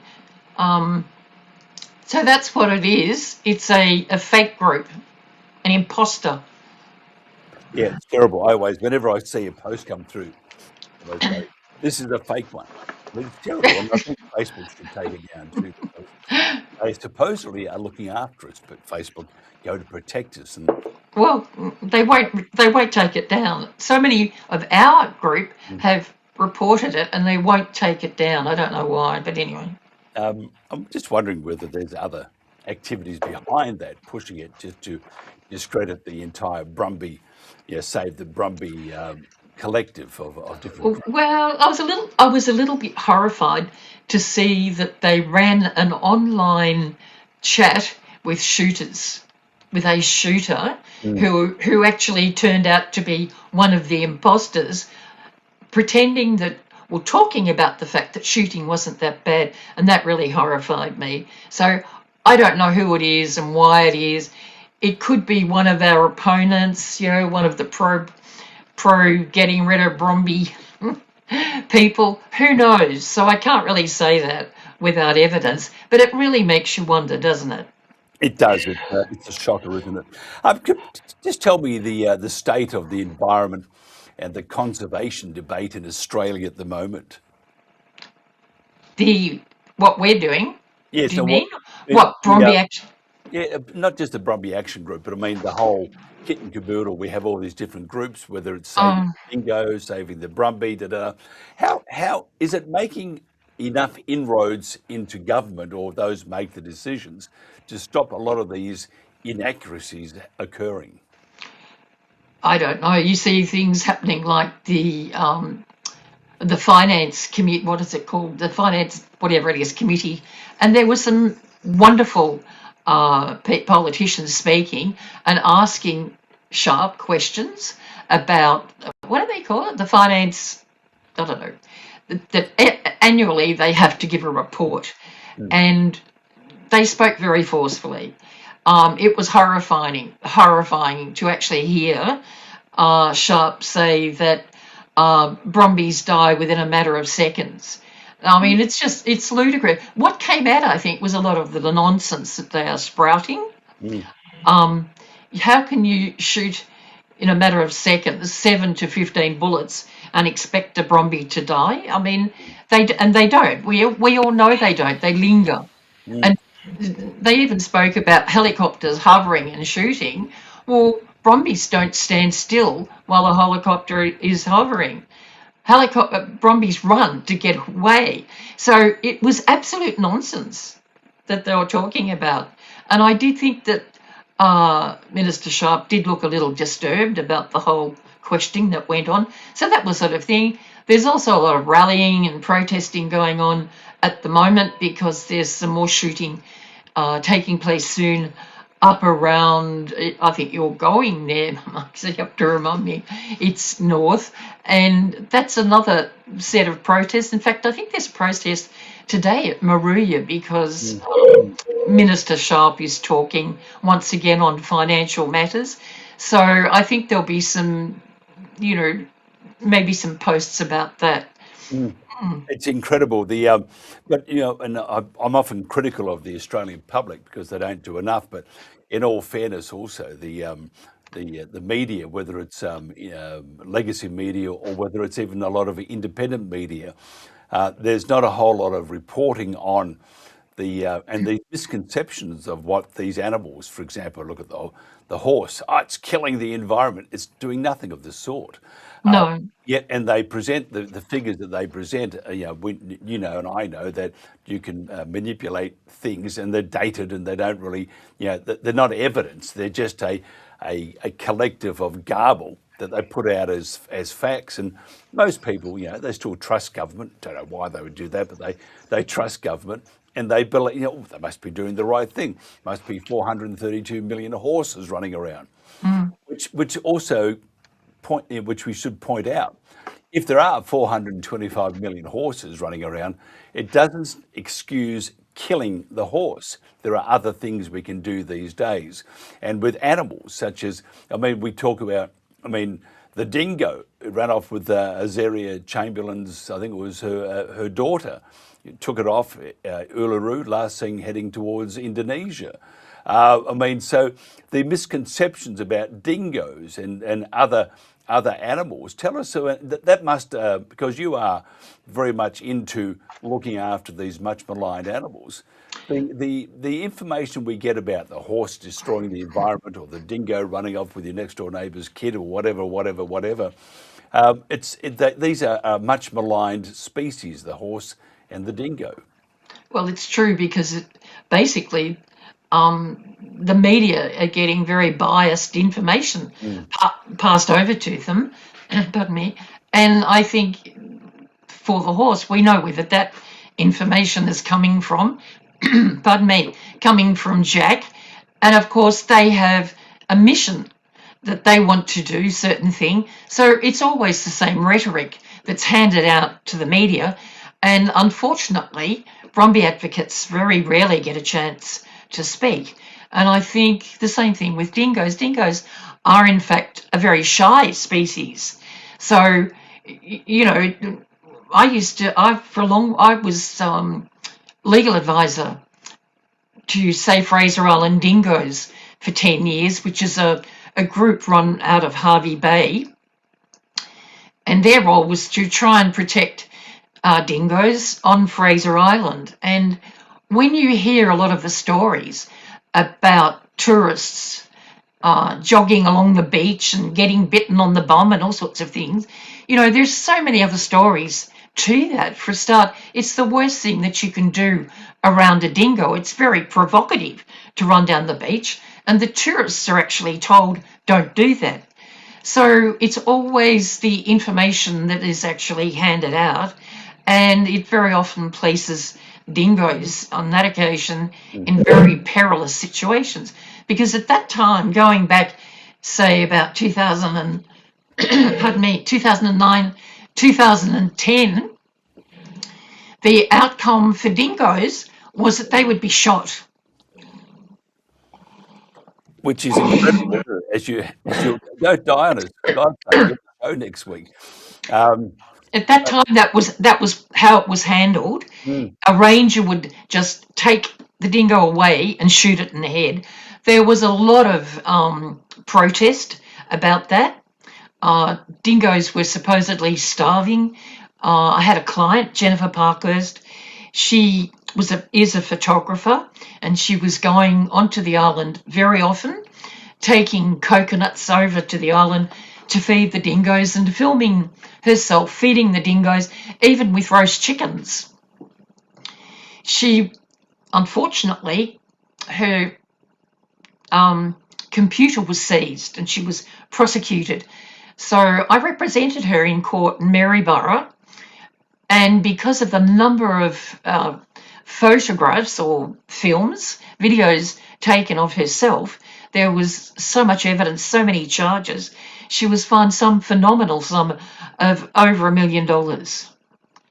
I mean, it just seems ludicrous, feeding poor dingoes that everyone, they aren't starving, by the way, but she would interact with them. And in that way, she was able to take these beautiful photos of them. But what we did on that, at the when that happened, was we had the penalty reduced on submissions back to 42,000 with the community order. So that was a big thing to have actually been involved in, and I stayed on working with dingoes after that time. Yeah, incredible. We've had a guest on also talking about dingoes and said people think they're dogs, and they're not dogs at all. No. How do we get across to government and the public that we can live in harmony with all sorts of things, including the dingo? Because at the moment, truly, I mean, the image that I had for many years was that a dingo popped into the tent and, as I said, took away one of the Chamberlain's children, and that, and she was let off. Now, whether that was true or not, I don't know. You have to believe the court, I suppose, in some way. Having said that, you should never believe anything government's got their fingers in the pie of. But how do we live with the dingoes? How do we live with the, and the dingo's been here for 5,000 years. Some people... we call them dogs, and they're not a dog at all.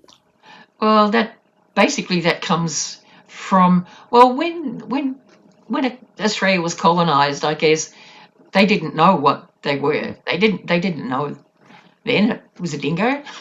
Nobody told them it was a dingo, but they of course called them dogs. And it might have been at that time that the dingoes were pinching a sheep here or there, and over time that title stuck. But also over a very long time,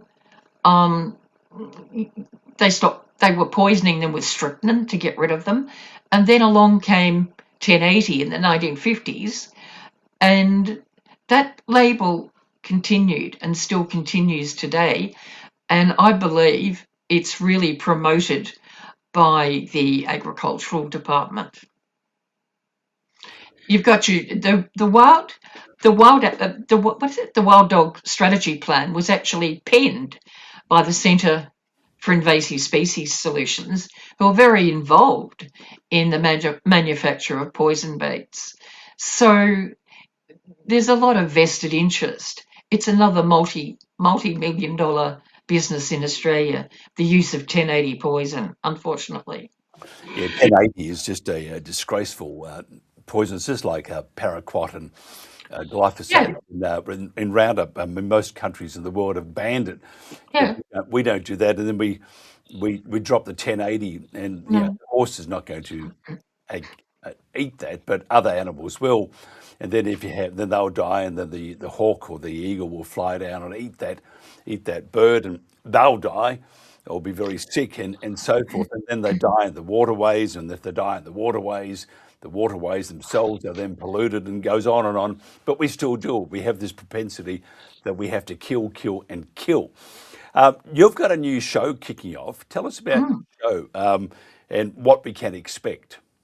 Okay, well, it's about Australian wildlife and protection, and I include brumbies in that. I've been working with a lot of wildlife groups over time, one being the dingoes, but I've also have a Facebook group called Coalition for Australian Wildlife. And so there are a whole lot of other species groups that belong to that, and which includes kangaroos and ducks. People, well, the ducks and the kangaroos don't, but there's lots of groups who participate in that for the benefit of the species that they represent. So it's amazing because, there are actually many of these groups, and I feel that a platform such as that is going to be really exciting. My first guest will be Ernest Healy, who actually authored the submission to have Victorian dingoes listed as a threatened species under the Flora and Fauna Guarantee Act.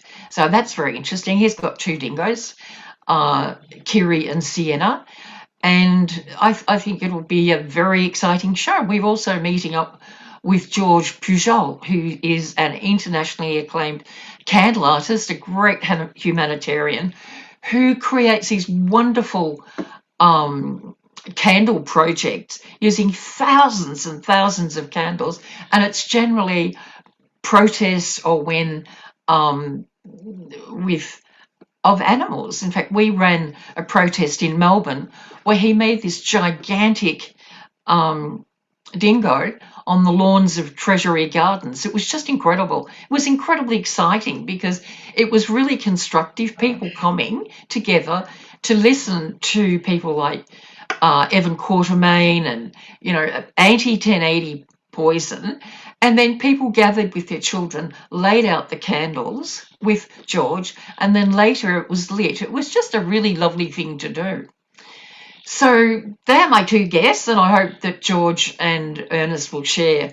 Ernest will talk about the listing and how he achieved it and his position on where dingoes are at nowadays. And I have no doubt that he will talk about the fact that dingoes are persecuted, that they cop a lot of for actually eating sheep than they really do, according to data that's released from the government. In fact, it's not quite true. Another species that are vilified, in fact. Yeah, I saw a dingo the other day, and I'm being very truthful. It had 17 people in its mouth, and it was walking in the background behind us, Coolangatta. They're just terrifying creatures, and I'm just being stupid. Just tell me, wildlife volunteers, they are such an important part of the whole process.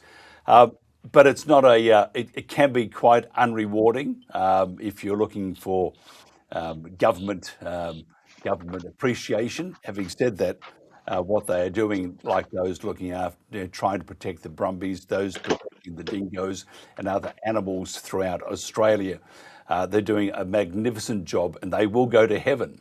Tell us about them. I think they will. Really, I can't speak much. There are a lot of lovely dingo sanctuaries around, and they rely on fundraisers, and they don't get money. So they do sell some, but selling dingoes is very difficult, or passing dingoes over to the public, because they're not really an easy animal to adopt. It takes a certain kind of person to understand a dingo. And I think also that Brumby sanctuaries are incredible, the work they do, and they work really literally around the clock, rescuing the brumbies and fundraising, and it's amazing. And I think that's how Brumby Action Group, it's a bit of a transition, I think. When I first started Brumby Action Group, it's about the preservation and conservation of Australian wild-living brumbies.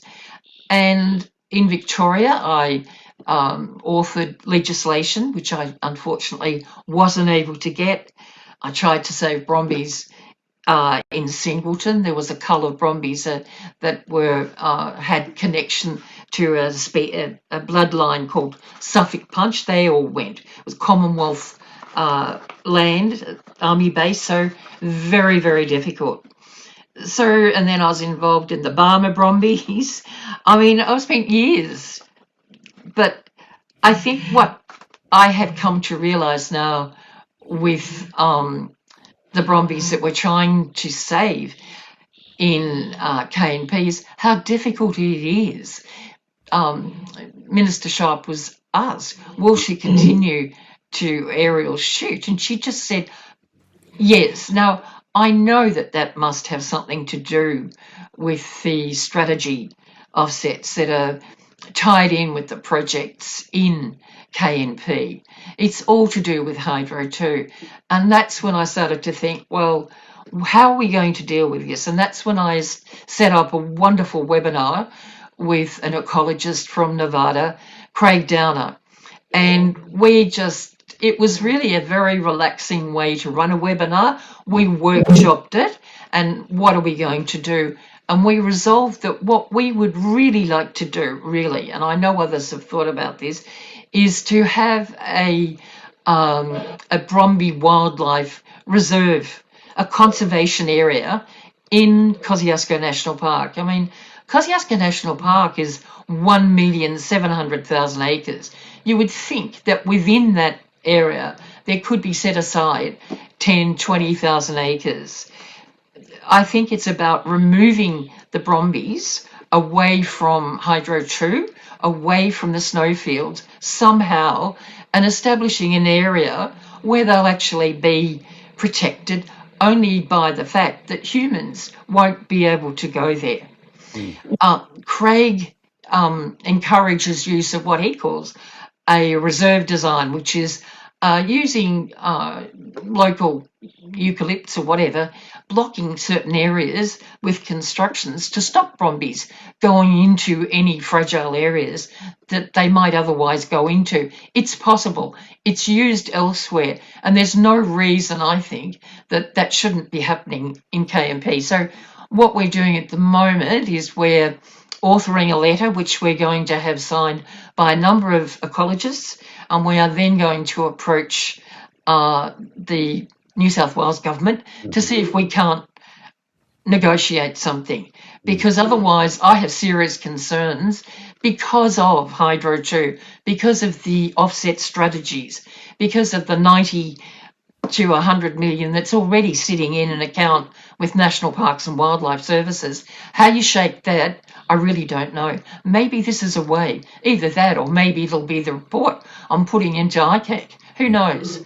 But something's got to give, and I think that's me doing something in middle of the road. It's neither rehoming. I think rehomers are wonderful, and they rehome Brombies that are trapped. So they're doing a beautiful job. But nor can I come at, Bromby shooting. It's just abhorrent.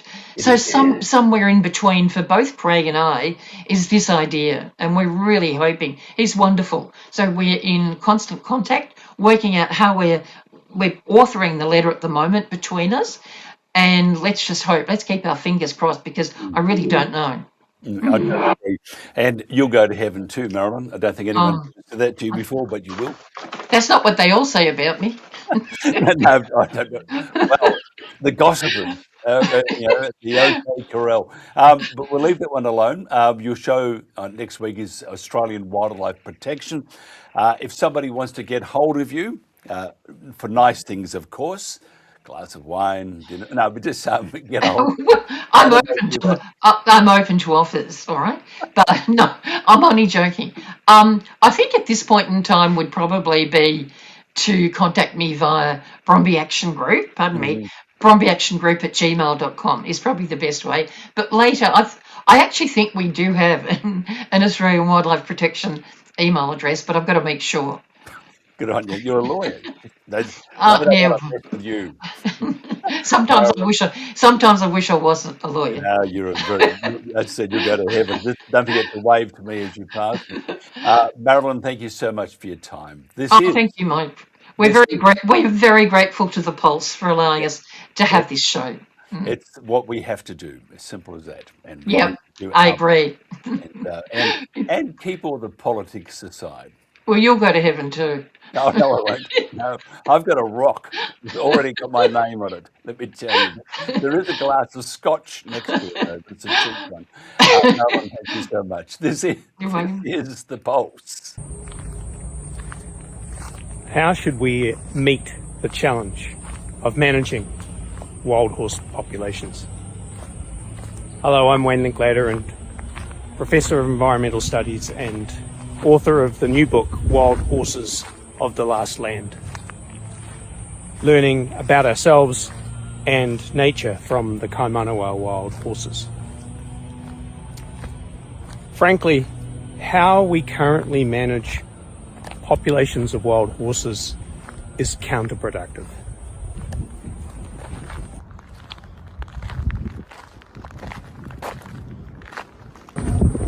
But it doesn't have to be that way. If we would lean more heavily, more fully into what we know about the ecology and behaviour of wild horses, we could design a scheme for managing their populations that is more effective, efficient, and yes, humane. I would argue more ethical. If you want to know more, see the last section of my new book titled Conservation. I'll see you on the other side.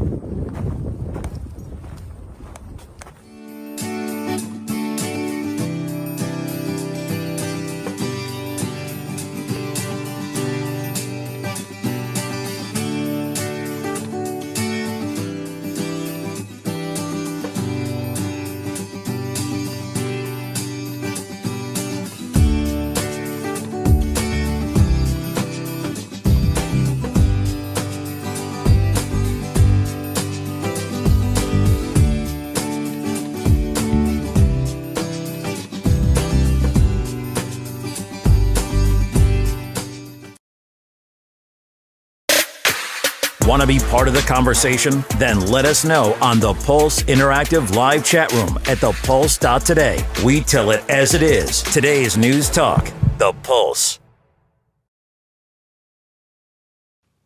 And welcome back. It's a Friday. Now, don't you love Fridays? Only our second day this week because of our delays with the who were receiving lovely comments from other users of this particular platform. But I won't go into that, otherwise I'll get taken off the air. But anyway, we're on air, second day. But it feels like I've been working 432 years, probably my age. Anyway, Zoe Hilton is the spokesperson for Affordable Energy Australia. She is a policy analyst and media commentator with a background in energy policy, government and environmental research. First of all, got a welcome to our, I suppose, microphone or cameras, her camera on a laptop. Zoe, thanks for joining us. Thanks for having me, Mike. Tell me about the Coalition for Conservation. Yeah, so we're a group that is running the Affordable Energy Australia campaign. That is our main campaign right now.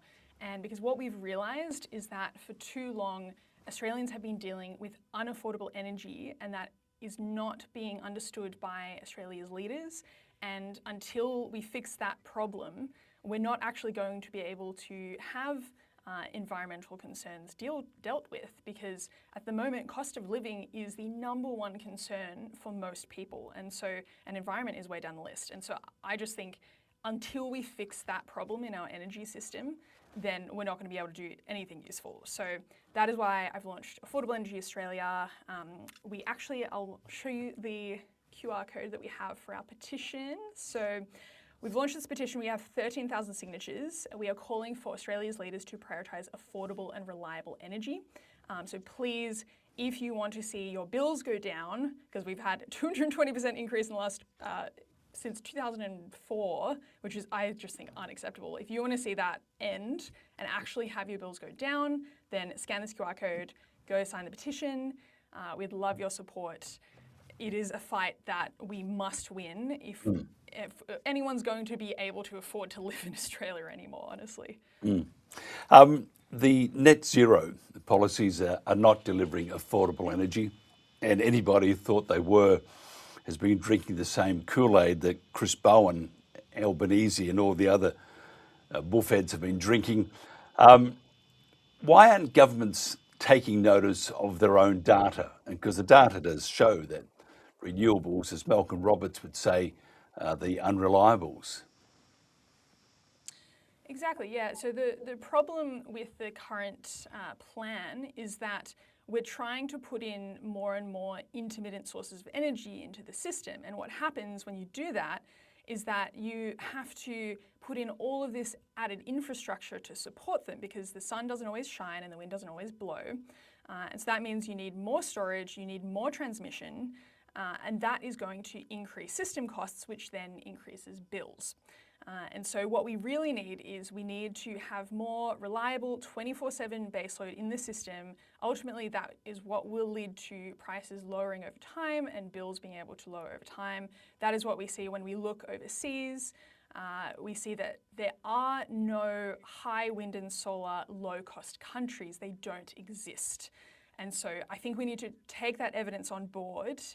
And we're seeing in Germany, for example, I just went to Germany, and they're seriously rethinking their energy transition. So their energy minister, Katharina Reicher, she actually has come out and said an energy transition that ignores system costs will ruin the country it claims to save. And so I think we really need to heed her words, and we need to make sure that affordability is number one and we have reliable baseload power coming into the system.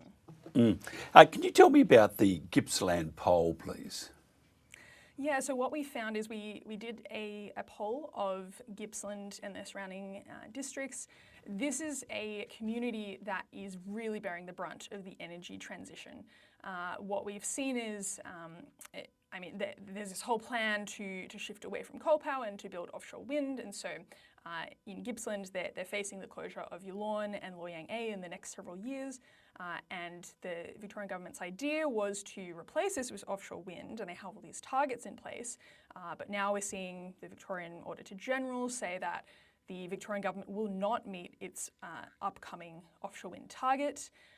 We're seeing Star of the South, which is the offshore wind project that is most advanced in Australia. It has had its completion date pushed back, so it's not going to be finished in time to, supposedly replace these coal plants that are closing. And so the problem we're seeing is there was this idea that, we can do this transition really quickly and we can just build all this offshore wind and it'll replace coal and it'll all be fine. But the reality is that these communities are looking at losing hundreds of jobs, and it's not clear that these projects are actually going ahead. A lot of offshore wind projects are being cancelled or delayed. And so what are they going to do? What's going to happen to their economy? And what's going to happen to the rest of Victoria and Victorians' energy prices? And so what we saw in the polling, we asked people, how much are you willing to pay to accelerate the energy transition? And about 2/3 said that they don't want to pay a single cent to accelerate the transition. And then a similar amount, they want affordability to be number one. And you can see that very clearly in the ranking of priorities, that most people put affordability number one, reliability second, and then emissions reduction was third. And so we can see that people are not happy to pay for an energy transition at any cost. That's not a cost they're willing to bear of just writing a blank check to renewables developers, essentially. They only support renewables insofar as they believe that it will lower their bills, but that is not what we're seeing. And so once people understand that actually this plan is not lowering bills, it is making their bills go up, and it will keep making them go up, that is when support for the current plan for the energy transition falls away. And I think that people really need to understand that so that we can make sure that we don't continue down this path that is destroying our energy system and making our bills keep going up. Yep. I saw a video today, and I went looking for it again. Of course, it disappeared on me. But the video was it was one of the renewable companies that was setting up a camp to be their centre point for putting up the transmission lines and turbines and all that sort of stuff. And it was right next door to this couple. And this couple had put all the money, everything into their forever home, out of the bush, quiet, and right on the fence they're putting this camp that will have 24-hour activity, big trucks going to widen the road, the whole lot. So all of a sudden they're living in an industrial area, and they hadn't organised that, hadn't wanted that in the first place. And it would seem, as with other communities throughout Australia, that the renewable push has just been bulldozing communities. Except for petitions and pushing your government to, or ministers or reps to do something, what else can they do? So I have been out visiting many of these regional communities that are being impacted by these projects. And yeah, it's very true. I think that the regions are being forced to host projects that often communities have extreme opposition against, because when you think about what a wind farm or a transmission line does to a community that is not used to hosting energy infrastructure, it massively changes their way of life. These are often people who have moved to these areas because they want to be surrounded by nature, they don't want to be surrounded by industry. And that is being disrupted. And I've seen, even with farming especially, I've talked to farmers where they have a transmission line going through their property, there's an easement there, and so the transmission company will send people to conduct maintenance, but that's not always done at times that suits the farmers. And so they'll be in the middle of lambing and they will lose lambs because they're disrupted by the workers who are going to work on the transmission line. And so yes, like we do need transmission lines for our energy system, but the more dispersed and intermittent energy sources you have, the more transmission you need, and the more impacts, the more farmers will be impacted. And I just think we should not be putting in energy sources in locations, particularly in Oberon, for example, which I visited recently. That is somewhere that has prime agricultural land. It's right next to the Blue Mountains National Park, and they're planning to build a wind farm there, and that will involve putting in transmission, all of that. So I don't think it makes sense to do that when we want to be farming on our prime agricultural land. We don't want to be putting in energy infrastructure. It's much better to use already degraded land to do that. And often what they say is, oh, well, this wind farm is going into state forests, and isn't that already degraded land anyway? But you can't say that building a wind farm like 50 meters from the Blue Mountains World Heritage listed National Park is not going to disrupt wildlife or anything. Like it's ridiculous. And so these are serious trade-offs that are being made, and I think a lot of the time these communities are being steamrolled. And so something that I'm really trying to do in my work is to film interviews with these communities, go out there, visit them, go onto their properties, and they tell me what's really going on and what they're concerned about, and just raising awareness that way. So I really encourage everyone to follow the Coalition for Conservation social media channels if you want to see more of that content, and also Affordable Energy Australia channels. That's where we focus on the affordability aspect. And please, if anyone has stories, if you're facing this in your area, please reach out and let me know. Because honestly, I think we have to make sure that these communities can really band together and feel like they're not alone, because everyone facing this, they're not alone. There are many others facing this. And I think that's really important. And you mentioned the turbines and the wildlife. I think it's 400 metres either side of the turbine that wildlife can't live because of the noise factor. Then you've got the birds that are flying into the turbines, and there's beautiful pristine parts of Australia, and say the Great Dividing Range, for example, up in Queensland, that is bulldozing basically the top off and putting in these turbines, which means then that if there is a fire, and there will be a fire, it happens all the time, so the fire will happen, and you can't get in air support because of the height of the turbines. You can't get into where the fire is because there are no tracks.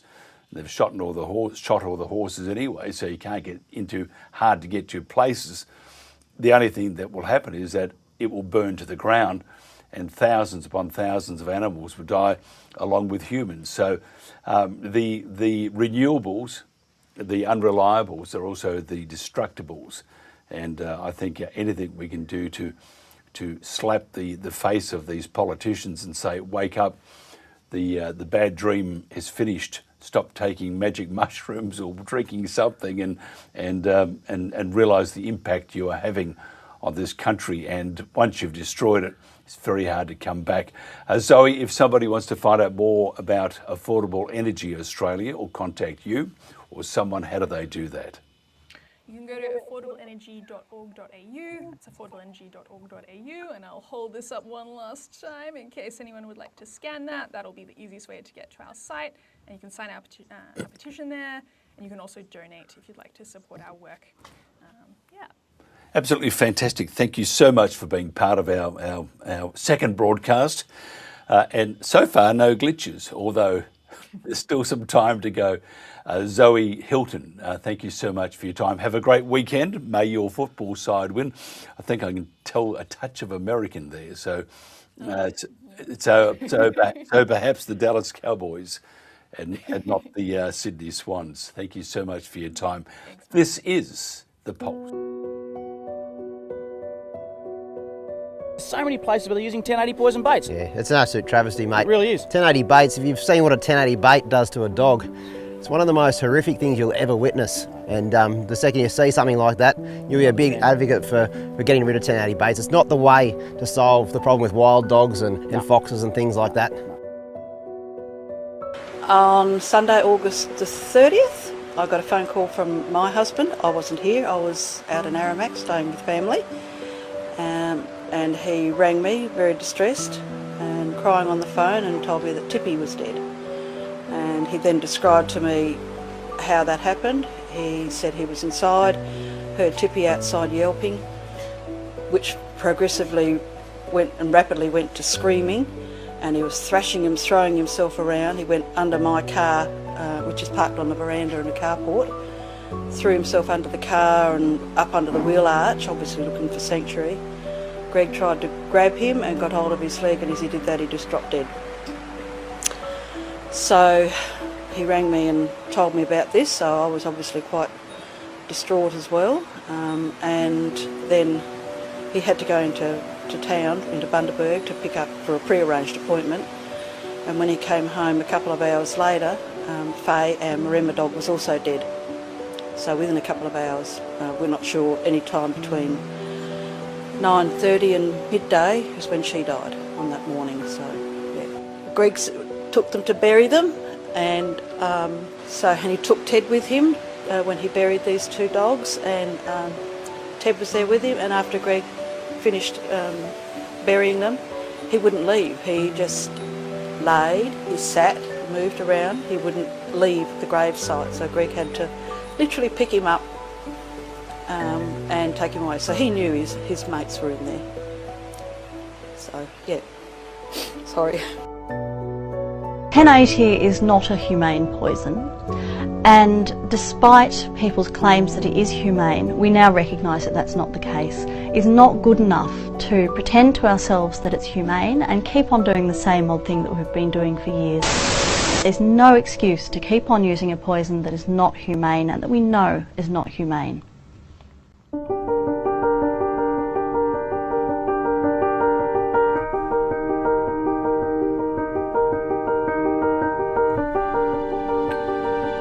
The king may rule over land and sea. The lord may live right royally. The soldier ride in pomp and pride. The sailor roam over ocean wide.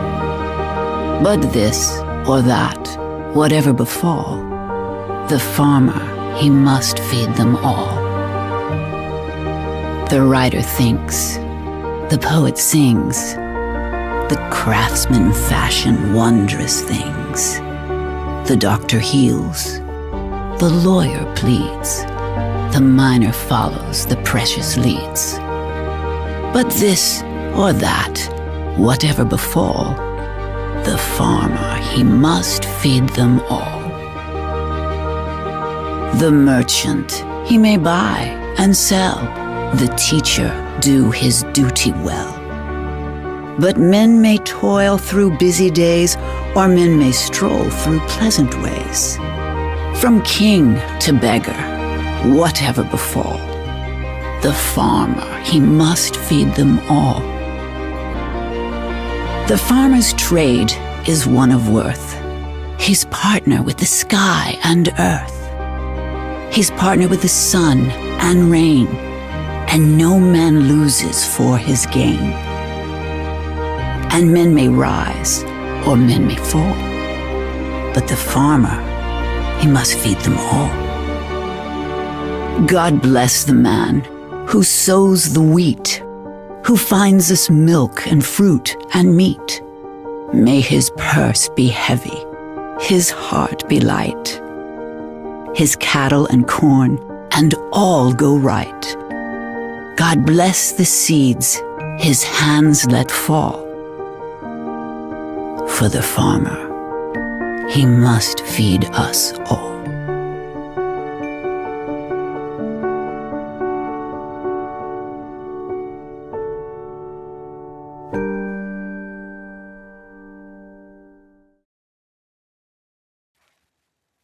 And welcome back to the Pulse. Coming up next, we'll have the Protagonists, a slightly smaller panel today, but talking about deja vu, a bit like the Twilight Zone. Welcome to mRNA. Sudden and unexpected, something like that. Isn't it just dreadful? I cannot believe it. They're up next here on the Pulse. Wet and stormy in the west and very windy for Tasmania tomorrow. Ilana here from the BOM with your national weather forecast for this weekend, Saturday the 22nd and Sunday the 23rd of August. Now there's plenty to look at for Saturday's weather chart. Out west we can see a low pressure system and trough moving in, bringing plenty of shower and thunderstorm activity to Western Australia. We also have some lingering cloud and showers through Central Australia as well as through the east, though this is on an easing trend. And further south, we have a very strong cold front moving through Tasmania, bringing very windy conditions as well as some showers and cold air. So let's now take a look at each state, and we'll start in Queensland, where tomorrow morning we will see fog through inland parts of the east. Now we have this area here of lingering shower activity through the southern interior. However, this is on an easing trend throughout the day. We'll also see some isolated shower activity along parts of the coast tomorrow. Elsewhere though, it will be mostly dry. For Brisbane itself, it will be cloudy with a top of 23. For New South Wales, this lingering shower activity will continue in the northeast, with the possibility of some storms along the coast as well. It will be more settled inland with areas of fog and frost tomorrow morning, and just the chance of some isolated shower activity in the far south. For Sydney tomorrow, it will be sunny with a top of 23 degrees, and for Canberra, we'll have a frosty start, then a sunny day with a top of 18. For Victoria tomorrow, we'll see fog through northern parts tomorrow morning. Now we do have this cold front passing through to the south. That is going to bring an increase in cloud and shower activity to parts of the state, particularly about our southern exposed coasts, where it could also be a little bit windy. For Melbourne tomorrow, we'll see 16 degrees, a partly cloudy day, and the possibility of a shower throughout the day. It is going to be a very windy start to the day for Tasmania, with a strong cold front passing through. Now we have issued a severe weather warning for damaging wind gusts starting in that overnight period. Now we could be looking at gusts up to 100 kilometres per hour for the west and northeast in that early morning period, and then extending to parts of the centre, including the Midlands and up towards the Western Tiers later in the morning period before easing later in the day. This system will also bring some shower activity, particularly in the west, a little bit lighter in the east, and with it some cool air as well, so we could be looking at some small hail in the south and some snow down to around 1100 metres. For Hobart tomorrow, we'll see 12 degrees with some possible morning showers. For South Australia, it is looking like a more settled day with this high pressure system, bringing some morning fog in the south. There are a couple of areas which could still see some showers though tomorrow, including in the far northwest as well as in the southeast. For Adelaide, we could see a morning shower, then it will clear up with a top of 17 degrees. In Western Australia, we have this low pressure system and trough moving onshore. Now that is being assisted by a trough in the upper levels of the atmosphere. That means that we're really looking at an increase in cloud, shower and thunderstorm activity tomorrow, impacting much of inland Western Australia, extending to parts of the west coast, as well as further east towards Central Australia. Now later in the day, this rainfall activity will extend further south, impacting northern and eastern parts of the southwest land division. For Perth tomorrow, it will be a dry start. We'll get to a top of 23 degrees, but there is the possibility of an afternoon shower or thunderstorm. Looking at the Northern Territory now, in the south through Central Australia, we do have this area of lingering cloud and shower activity, bringing some cooler conditions. But up north, another typical dry season day. Darwin will see 33 degrees and sunshine. Let's now take a bit of a look into Sunday, where we're still continuing to watch this low pressure system and trough. That is going to continue to bring enhanced rainfall and thunderstorm activity to eastern parts of Western Australia, and then moving more so into the Northern Territory and South Australia. In the east, a high pressure system will bring settled conditions to many, with areas of morning fog and frost, but we are still looking at some coastal showers for parts of New South Wales and Queensland. Let's take a look across our capitals. For Brisbane and Sydney, we'll see mild days with the possibility of a shower or two. For Canberra, Hobart, Melbourne and Adelaide, we're looking at dry, partly cloudy conditions with temperatures in the mid to high teens. Out west, Perth will see a mostly fine day with a top of 20, and sunshine will continue up north, 33 degrees for Darwin. For Alice Springs, we will see those showers starting to move in, so it could be a bit of a wet day. We'll see 25 degrees. That's all for our national weather forecast. If you'd like some more information, please visit us at the Bureau's website, app or social media. Thank you for watching. Have a wonderful weekend. Management was deciding in the dark. We lacked a method to hear from people across the organisation. We started using instant polls under our brand. Their expert design templates made it effortless to ask the right questions of the people who matter most, our frontline teams. We've seen improved profits and happier staff, and we now make better company decisions thanks to instant polls. Join us. Try your first free poll at instantpolls.online. Want to be part of the conversation? Then let us know on the Pulse Interactive Live Chat Room at thepulse.today. We tell it as it is. Today's News Talk, The Pulse.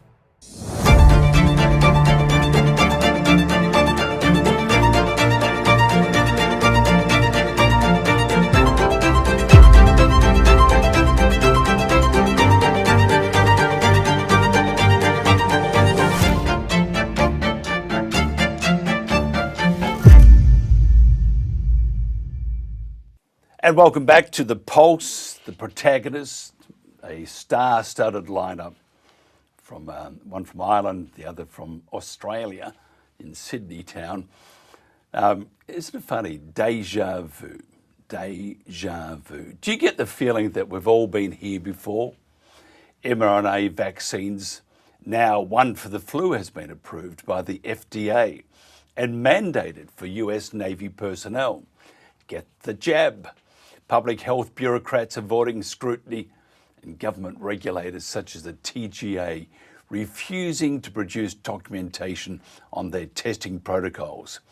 Other crazy vaccines are being used to experiment on our precious fairy penguins, and supercharged fear-mongering from NGOs and other agencies with H5N1 bird flu. Let's get to the bottom of this with our guest today, who all remember what we went through 5 years ago. Has anything really changed? When do we expect government and mainstream media censorship to kick in? Our first guest is Dr. Jerry, who was he was suspended. He was suspended, so as I bring him in at the moment, he was suspended by the for refusing to administer COVID-19 vaccines. He remains suspended and is in a long-running legal dispute with the council for a return of his licence. He is still suspended because the Irish Medical Council have to take him to the High Court to return his licence, although telling him in March they were withdrawing the charges. And that's Dr. Gerard Waters. Our next one is it needs no introduction. Tony Nikolic, one of the world's great lawyers. As he's looking in the background, maybe he could represent the Sydney Swans, who knows? But Tony Nikolic is general manager at the AFL Solicitors. He's an experienced lawyer and criminologist committed to social justice. He offers pro bono legal work and champions civil and human rights. And Tony has expertise in whistleblower protections. First of all, gentlemen, thank you for joining me. My pleasure. And is it your pleasure, Tony? Absolutely, and thanks for having me, and lovely to see you all again. We actually have some echo coming through at the moment with Dr. Jerry. His laugh has kept going and going. It's like a Stephen King novel. If you wouldn't mind fixing that part up for us, because otherwise we're going to have some mind games between my ears. I've got to ask you first, Gerard or Dr. Jerry, whatever they want to call you. Are you surprised with the progress of bringing back mRNA? And I think our last conversation, which was 232 years ago, seems like that you were scathing, I think, at that stage on mRNA. Has anything changed? Well, nothing has changed. And I'm not surprised. No, of course not. They brought this technology, which was originally invented as a cancer treatment, and that's why I refer to it as a gene therapy. Now, people all jump down my neck and try to tell me, oh, it's not a therapy, but its official name, according to the drugs companies and the CDC in America, and that refer to it as a gene therapy. I'm not surprised that they're trying to bring it back. It's very hard to know what the purpose of it is. Is it to actually act as a vaccine and prevent illness, or is it a way of wiping out its subjects? Because I can honestly see no logical medical way that it is necessary or required or ethical to use it as a vaccine. It's just not a vaccine. It's a biological weapon, and people keep saying that, and it almost becomes mundane to use the term biological weapon. But it is. What's its purpose? I just don't know. Tony, what do you think?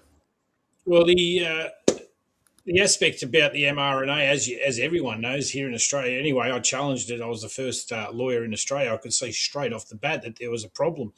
And I recall that some of the evidence that I let in the Kassam Hazar case, yes, it was dismissed by the court, but a lot of what you're seeing Dr. Fauci come up with now, we're talking that case was filed and ran in August of 2021, so we jumped out of the blocks very quick in that, and I appreciate what Dr. Waters was saying there a moment ago. We had Dr. Michael Palmer, who put on evidence that the fact that no one understands the level of genotoxicity that's in this, but that was also supported in freedom of information requests that we did with the Therapeutic Goods Administration here in Australia, where they said 3 key topics. We asked them what are the risks, and they said they hadn't done genotoxicity tests, they hadn't done carcinogenicity tests, and they hadn't done fertility tests. This is precisely a lot of the side effects. Now, notwithstanding the myocarditis and the pericarditis that we know has been infiltrated into so many of people's lives, not from want, but by I still say it was coercion. And we have young males and young people who are now experiencing myocarditis. I have a coronial report that I submitted in that case of a 52-year-old gentleman who suffered a cardiac arrest as a result of granulomatous myocarditis, and a 16-year-old son had to do CPR while he watched his father's life expire in front of his eyes in the kitchen while his mother called the police. These are coronial reports. These aren't Facebook posts. They're not, social media posts. It's not conjecture. This is a forensic pathologist, okay, operating under the Uniform Civil Procedure rules. So it's not conjecture, and I certainly support what Dr. Waters is saying there, is that we were involved in what Greg Hunt, as you may recall, Mike, where he came out in, I think it was February of 2021, and said, we're involved in the world's largest clinical trial. And that's what it was. Yeah, it's incredible, isn't it? Jerry, you were just in the US, I think fairly recently. Yeah. Tell me the state of play in regards to mRNA and your thoughts. Well, first of all, as for being in the USA, I went across to, I don't know if you guys are familiar with Sturgis. It's a massive, massive motorcycle rally. It's all big motorcycles, as one would expect. It's big Harley Davidsons and massive men on these massive motorcycles. And I went across for 2 reasons. I went across fundamentally because I was a biker. I'd ridden Harley Davidsons here in Ireland, and I'd ridden lots of bikes. But I also went across to celebrate the Sturgis and South Dakota, who in 2020 defied federal regulations and mandates not to lock down. Kirsty Noem, you're familiar with Kirsty Noem, had decided for some reason or other, as the mayor of Sturgis said in an interview with me, said she got this idea, I don't know where, or she got this information, I don't know where she got the information, but she was fairly certain that the virus had very little pathogenicity, and she ran with it, and she stuck with it.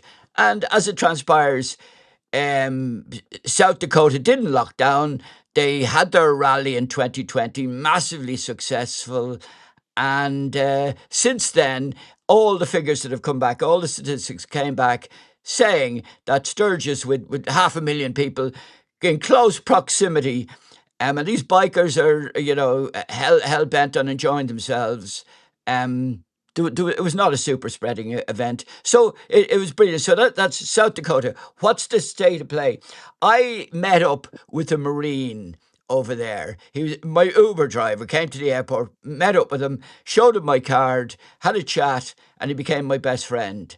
And as we went around the sites of South Dakota, fabulous landmarks, and the Crazy Horse monuments and Custer Park and that, we were meeting Marines.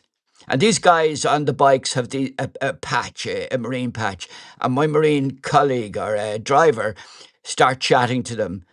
They're absolutely, totally. I didn't meet one person that was happy they had a vaccine. In fact, I only met two people who'd had vaccines, admitted to being coerced into taking the vaccine. Well, I hate using the word vaccine, the gene therapy. It wasn't a vaccine. But everybody is thrilled that they didn't lock down. They are thrilled. They're very, very proud of the fact they didn't lock down. They're very proud of the fact that North Dakota, which is their neighbour state, did lock down hard. And overall, there were no statistical difference between the deaths and illnesses. So I've been saying all along this was in fact a psychological operation, and it was a psych op. And but that's the little bit of America I saw, and even on the plane coming back, I got chatting to a guy, and a woman in front had a particularly acute hearing, and she turned around and started chatting to us. Everybody is on board.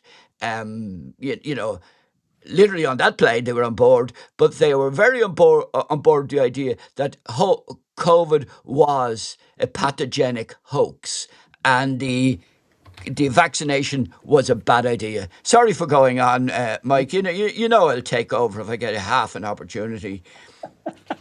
I had noticed. Joanne Noble joined us too, author and blogger and speaker. Joanne, thanks for joining us. Your thoughts on it seems like deja vu all over again. They're coming back for another jab at us with the mRNA. What's your thoughts? So much about this is about trust, isn't it? I mean, it's a very complex medicine, and how much do we trust them? Fauci wouldn't answer the questions in Parliament, in Congress. And, we had a study here in Australia called the Quovax study in Queensland that was supposed to be 5,000 or 10,000 people. They stopped it after 1 year. We never got the results from that. So, I'm frustrated that, it feels like we're not dealing with the trust situation. If they were so sure it was good and if it was so safe, why aren't they doing proper long-term studies? Now, they have done some studies on the latest influenza mRNA. And if people wanted to check Marianne Damazi's site, she's looked at some of the latest results coming from this one. But again, we see them doing odd things. They've got one study on 20,000 people getting the normal flu vaccine and 20,000 getting the new mRNA vaccine. And the results are that they claim it's 26% more effective, but when you look at the absolute risk, it's really less than 1% more helpful than a vaccine. It's not being compared against no vaccine at all, which, I would like to see that trial. And scarily, to me, the adverse reactions in this were quite large, and we're looking at 449 severe adverse effects to the 20,000 people who took the new vaccine, and 389 adverse effects in the normal flu vaccine. So we see that the severe adverse effects, and these are serious enough effects to be putting people in hospital, was higher, and yet they still approved it. So there are anomalies like this, and then to reduce the effect of the severe vaccines, they've pooled the study with some more studies, which they didn't do for efficacy. So we get those kind of contradictions. It seems a bit hypocritical to say, well, one study showed this, and then when we pool it with different studies, we see this. And it's kind of like, well, so when we look at them straight up, and you'll see that on Marianne Damasi's site, there are questions about how effective this is, how useful it is, about these severe side effects. And she says they prevented 4 hospitalisations in the newer vax. I mean, how much? 449 severe adverse reactions, and we prevented 4 hospitalisations. The cost benefits here are highly questionable. Tony, I'm just going to read you this. And as a lawyer, do you think you'd be able to look at probably buying a much bigger house or 10 houses? Let me read you this. Moderna's mRNA flu shot was approved on an accelerated basis, meaning the company only submitted preliminary short-term data. Now, the full study doesn't end until 2030, but they have the approval already. That's a few years a bit early. This surely, I mean, once there is one injury, there will be a number of injuries. Once there is one injury, doesn't that open the Pandora's box to litigation? Well, yes and no, because here, if you recall, Dan Andrews said that was a hint to the rest of Australia to say that, the vaccine economy will be driving a lot of what happens. And if that happens, and if all the institutions get in line, then we have a case that I've discussed previously, which is institutional drift, because they need to comply with the direction of those who are making the laws. I think, as Marianne Damasi's done some great work over the years. I've known her for a while now, and she does break down a lot of the statistics. However, what I would like to point out, it appears to me that anyone that questions science is seen as anti-science. However, the very principle of science is question. It's about asking questions. It's about testing a hypothesis. It's about finding the null. It's about finding what is happening and asking that question. And we've seen so often through COVID, and now we're going to see here, is this case, well, if you ask a question, you're going against a consensus. Well, let's just be very frank here, and I don't care what anyone says, a consensus is not science. Science is about asking questions, and that's exactly how we progress. Moving on into the next phase, which is where you said we're on a short-term study. Well, that actually implies we are now testing it on human beings. That's what that really means. Let's be frank here. The clinical trial is you, and the precedent was set in COVID, and that's why I jumped up so early.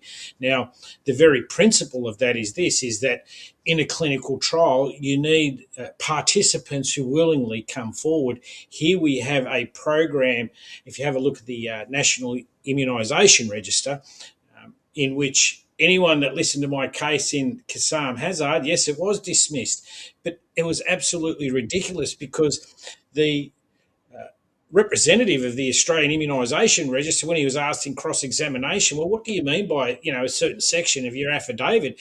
You know what it's remarkable. He said, I don't know, my lawyers wrote it. So this is an absolute disaster, what we've been seeing in this country over this time. So when we look at clinical trials, we need active participants. But what I will indicate here is this. I have a plethora of research, and I just wrote a letter to the Health Minister and all senators around Australia. I think 2 senators responded, but Mark Butler, the Health Minister of Australia, he did, and the purpose of that letter was to say, what are you doing about the vaccine injured and bereaved or families of the deceased?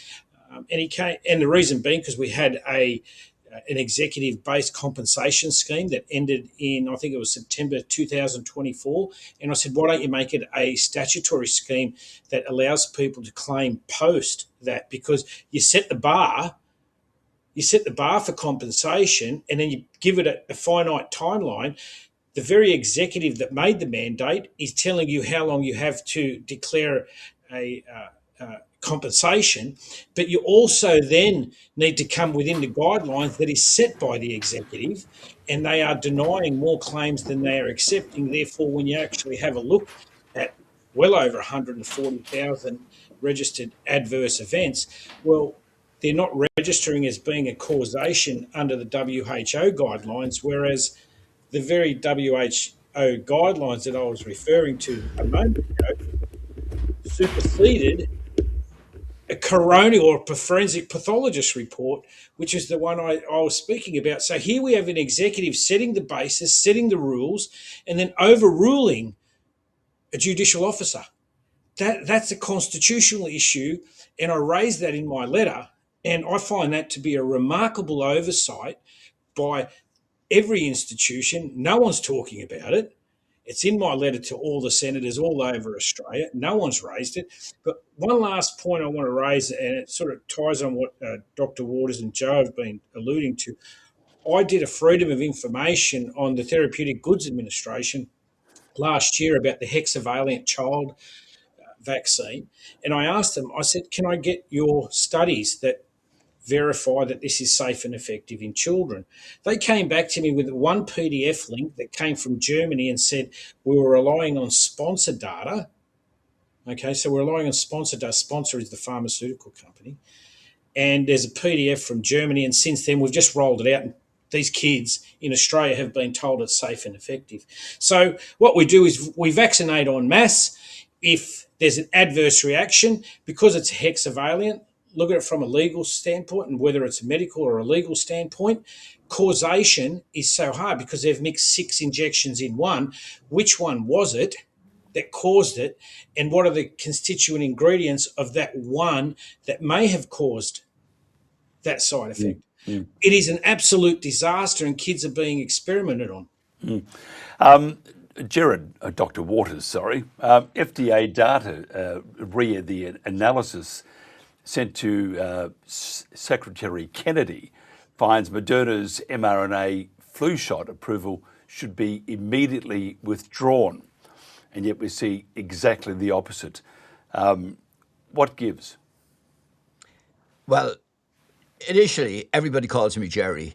Even kids in my practice called me Jerry. I always feel more comfortable being called Jerry. I am Dr. Waters by officially. Again, just going back to something about what Joe and Tony are talking about. Remember that everything that, everybody outside of general practice talk about are on the basis of publications and papers and statistics. And that all in relation to, say, COVID and COVID deaths and COVID illnesses. It was a community illness. We as GPs are the only people who actually saw what was going on. And I was just looking up there, 4 editors-in-chiefs, or 5 or 6 editors-in-chiefs of the various medical journals, the New England Journal of Medicine and the Lancet and that. All these people are coming out and saying that the papers and the studies aren't worth a damn. They mean nothing. The vast majority of them are corrupted. The vast majority of them are not reproducible. So we can't really talk in terms of, things of having any relevance. I know that during 2020 that what the GPs were reporting didn't represent what was going on the ground. Deaths, illnesses, cures, for the various interventions. At the end of the day, we are in a world of and people, you'd Pete McCullough on there. Pete's a great guy. I have great respect for him. I know him personally. I've sat across the table from him. Great guy. But at the end of the day, Pete is a cardiologist. And unless you were actually on the ground in 2020, seeing what was happening and seeing the lies that we as GPs were in effect returning to the epidemiologists and in turn the cardiologists and that. At the end of the day, the whole thing is a lie. The whole system needs revamping, and you don't revamp it by putting the same people back in power or in authority that have ruined it over the last 40, 50 years, well, particularly the last 10 or 12 years. So at the end of the day, to talk about statistics and that is all very fine. They don't mean a damn. They're not worth it. And they are manipulated primarily by the people that are turning them out. Let's say these 6 editors-in-chiefs turn around and say, if I had the technological ability, I'd put it up on the screen, but I don't. But it's easily confirmed that the editors-in-chiefs of the medical journals say at least half the studies aren't worth a damn, and the other half are questionable. So, to talk about statistics in anything, it just doesn't wash it. It means nothing to me. Unless I see things with my own eyes and my own ears, it's hard to do. But most studies nowadays and most statistics are so manipulated and so lied that they mean nothing. Sorry again, going off on a rant, Mike. That's okay. You're very welcome, by the way. Joanne, your turn to have a rant. Do you feel like nothing has changed, Joanne?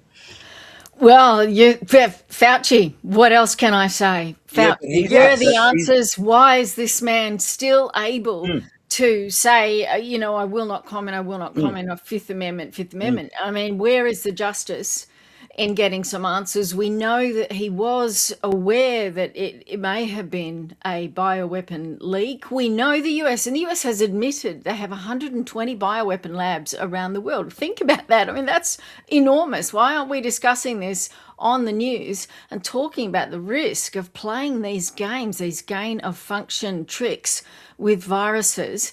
And which also leads me to recent news talking about using artificial intelligence to change bacteriophages, which are viruses that infect bacteria. But if you can do it with them, you can do it with anything. And this is part of the reason people don't seem to understand there's a hell for leather race on in artificial intelligence, because a lot of cracking of the code of viruses, of the way our immune system responds to them, of the vaccines, of the antibodies, a lot of that is being crunched by artificial intelligence. And this is a race we don't want to be in, but we actually can't afford to lose. Because, if we're doing those kind of research, you can bet China's doing that kind of research, and 120 labs around the world are doing research. So it's a race we have to have. And again, when I come back to my rant thing, is the cheap energy. You can't run AI without cheap energy, and Australia is just crippling itself. But that's another topic. But just to get back to the viruses question, what could be quite scary coming out of these labs is an arms race of viruses. And given how badly we responded to the last one and how corrupt the system seems to be, it's a race. We really need to focus on what's going on. And yes, and I think ultimately, getting back to the vaccines question, my rant would be, I think that we should be looking at antivirals. And the antivirals are just the chemicals that seem to work to help our bodies fight these vaccines, allow us to get natural immunity. And when you've got natural immunity, especially with things like influenza, it can last up to 50 years. It can last a lifetime. So natural immunity is what we should be aiming for. And if we can get that with the help of antivirals, then I think we're crazy not to pursue that. Vaccines they're very ambitious. People don't seem to understand how finely tuned and complicated our immune system is, and that the reactions to these vaccines change over months. I mean, this latest results I just quoted you were only for 6-month study on the reaction to the new mRNA influenza vaccine. And yet we saw with the Swedish study back in 2001 on 800,000 people that the reactions, their immune system changed up to 6 months to 8 months or 9 months later. They were getting negative reactions. So the vaccine was predisposing them to have a worse immune response to the virus than if they hadn't had the vaccine at all. So we need these long studies before we play with these games on our immune system. And it seems crazy to me that we don't have, and we're not even trying to get 5 and 10-year studies with good placebos, do it properly, but we can get results with antivirals so much quicker. And why are we not talking about them? Yep. And Tony, as a lawyer, does it depress you that no one really has been held accountable? When we look at Fauci in the US, some are saying he may get a year in jail for not answering the questions, which is unusual because he is taking that, I think it's the Fifth Amendment, which he is allowed to do. So I'm not too sure how that can be a crime anyway. So he could actually walk out scot-free, walk off and have a very pleasant life, which would, you and I had this conversation years ago. How do we hold these people accountable? Because at the moment they are not, and they are developing and progressing and becoming even stronger. Well, that's a double-pronged question, really, if you think about it, and I think it's a really good question, to be quite candid. On one sense, someone who is pardoned shouldn't need to plead the fifth. It's certainly doesn't go hand in hand, and the privilege, according to case law in the USA, is that the pardon doesn't extend to someone who pleads the fifth, or the fifth doesn't extend to someone who's had a pardon. On the other hand, if you deny a pardon, you can plead the fifth, and the privilege does extend, and that's in case law in the USA. So that's a little bit of trivia in that sense. However, what Fauci has disclosed is something that a lot of people have been discussing here in Australia. We've been running cases on that. It's on the case record. It's in documents.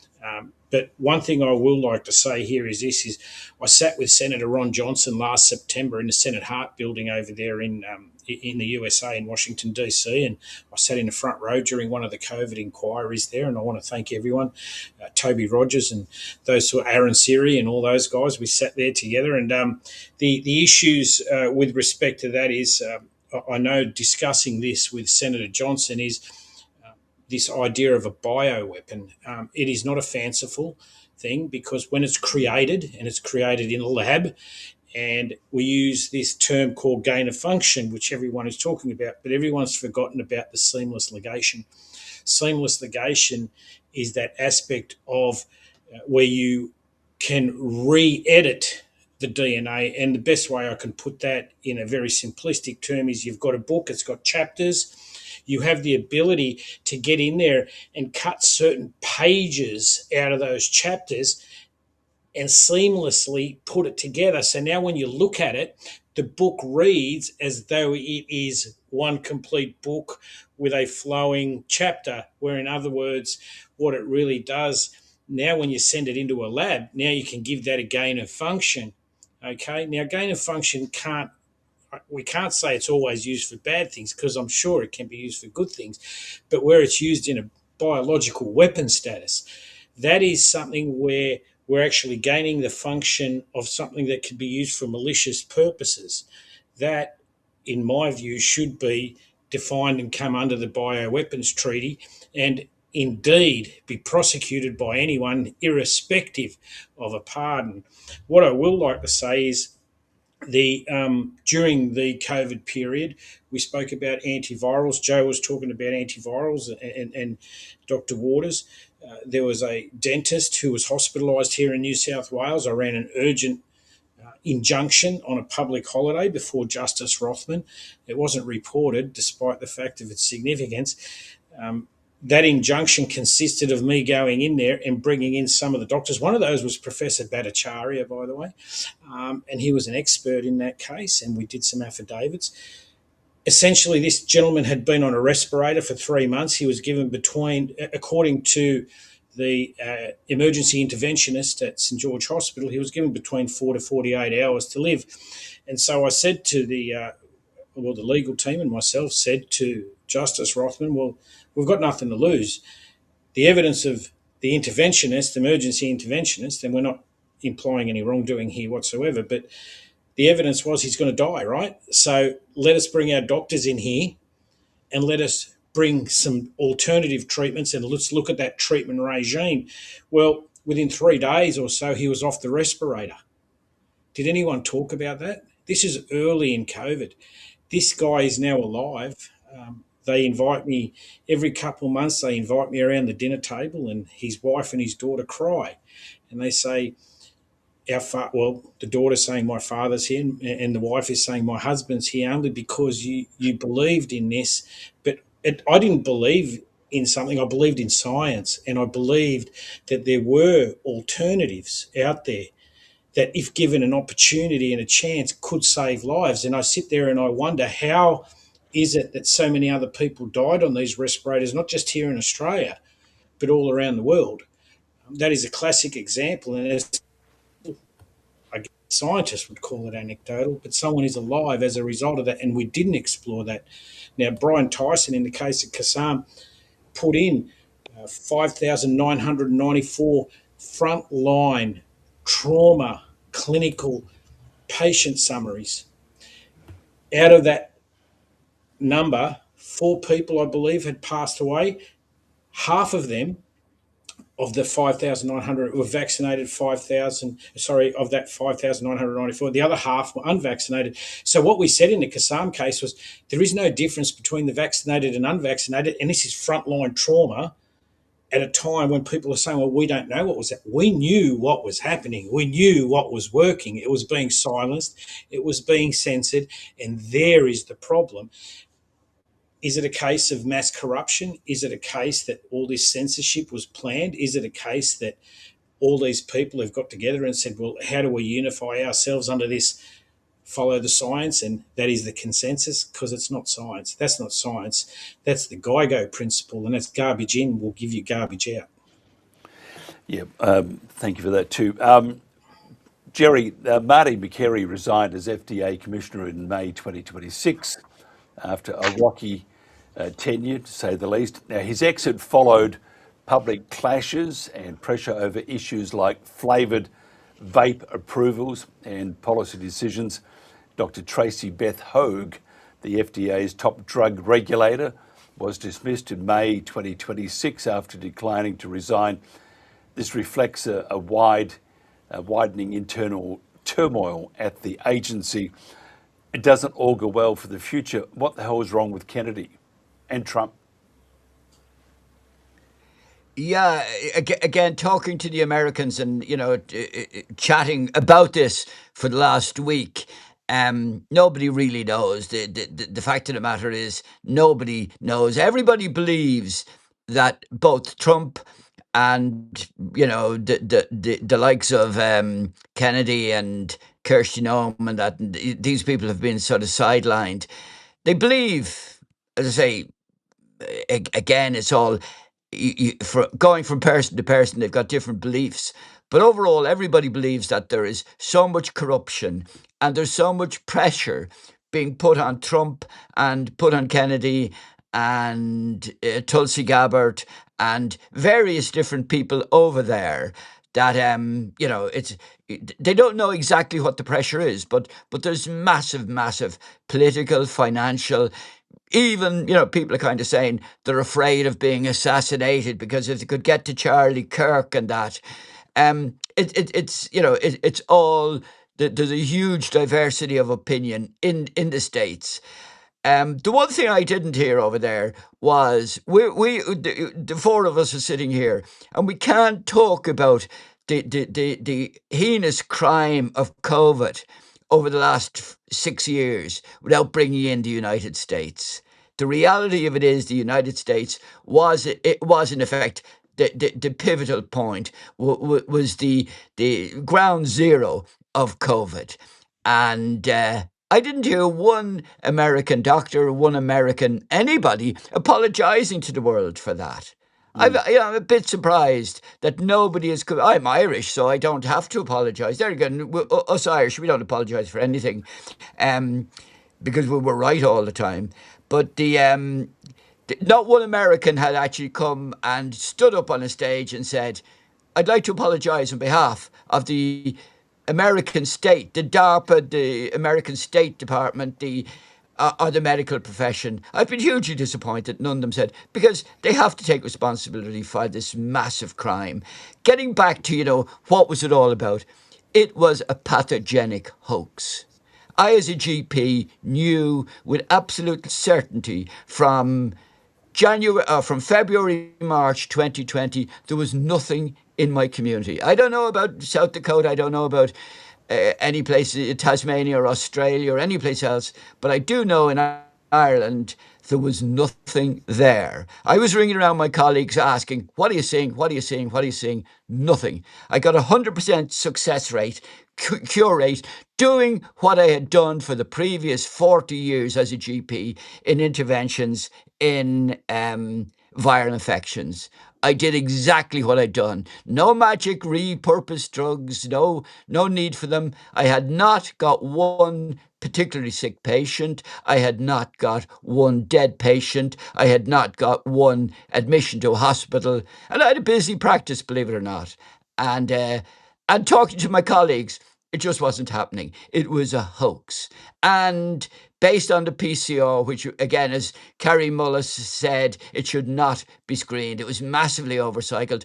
The whole thing that we've lived through was a hoax. And in it, and then the whole point of it, we were talking about sort of flu and that. I don't know how many people actually die of flu. And as one of the 4 people who actually have written flu on a death cert, I know I hadn't a clue what I was writing. I hadn't an iota as to what what a person died of. But if an elderly patient died in a nursing home and they kind of sniffled the night before, I put them down as a flu certification as a GP. And I know with absolute certainty that every one of my community doctor colleagues, GPs around the world, that's what we did.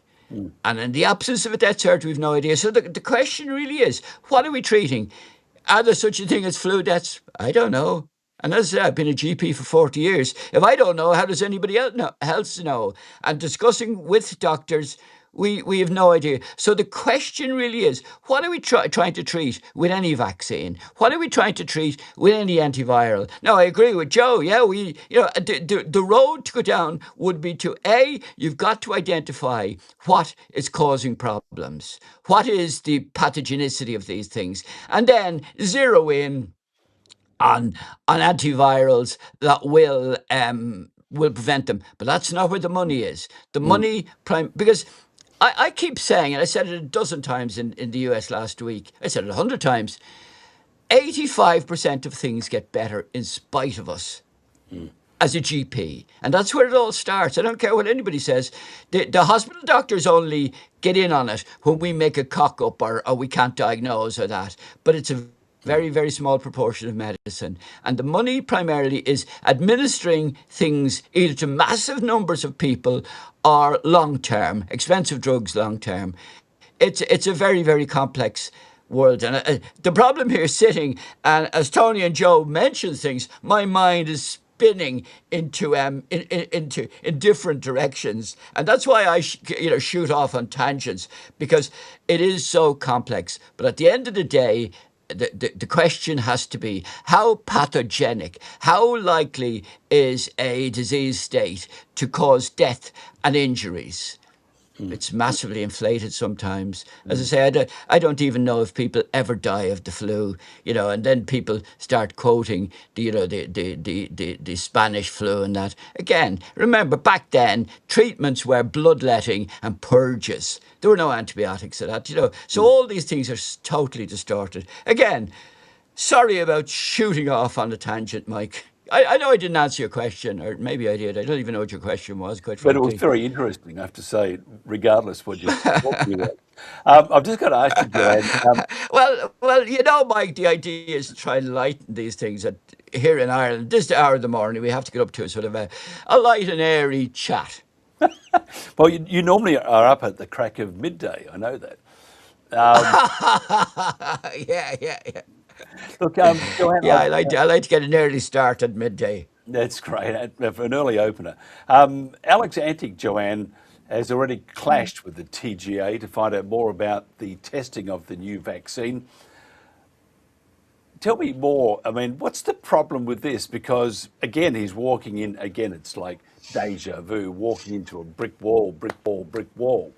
And then after that, I want to talk to Tony about the bird flu, because I think here we have the mRNA going everywhere. It's going to be used for everything, even in your jelly.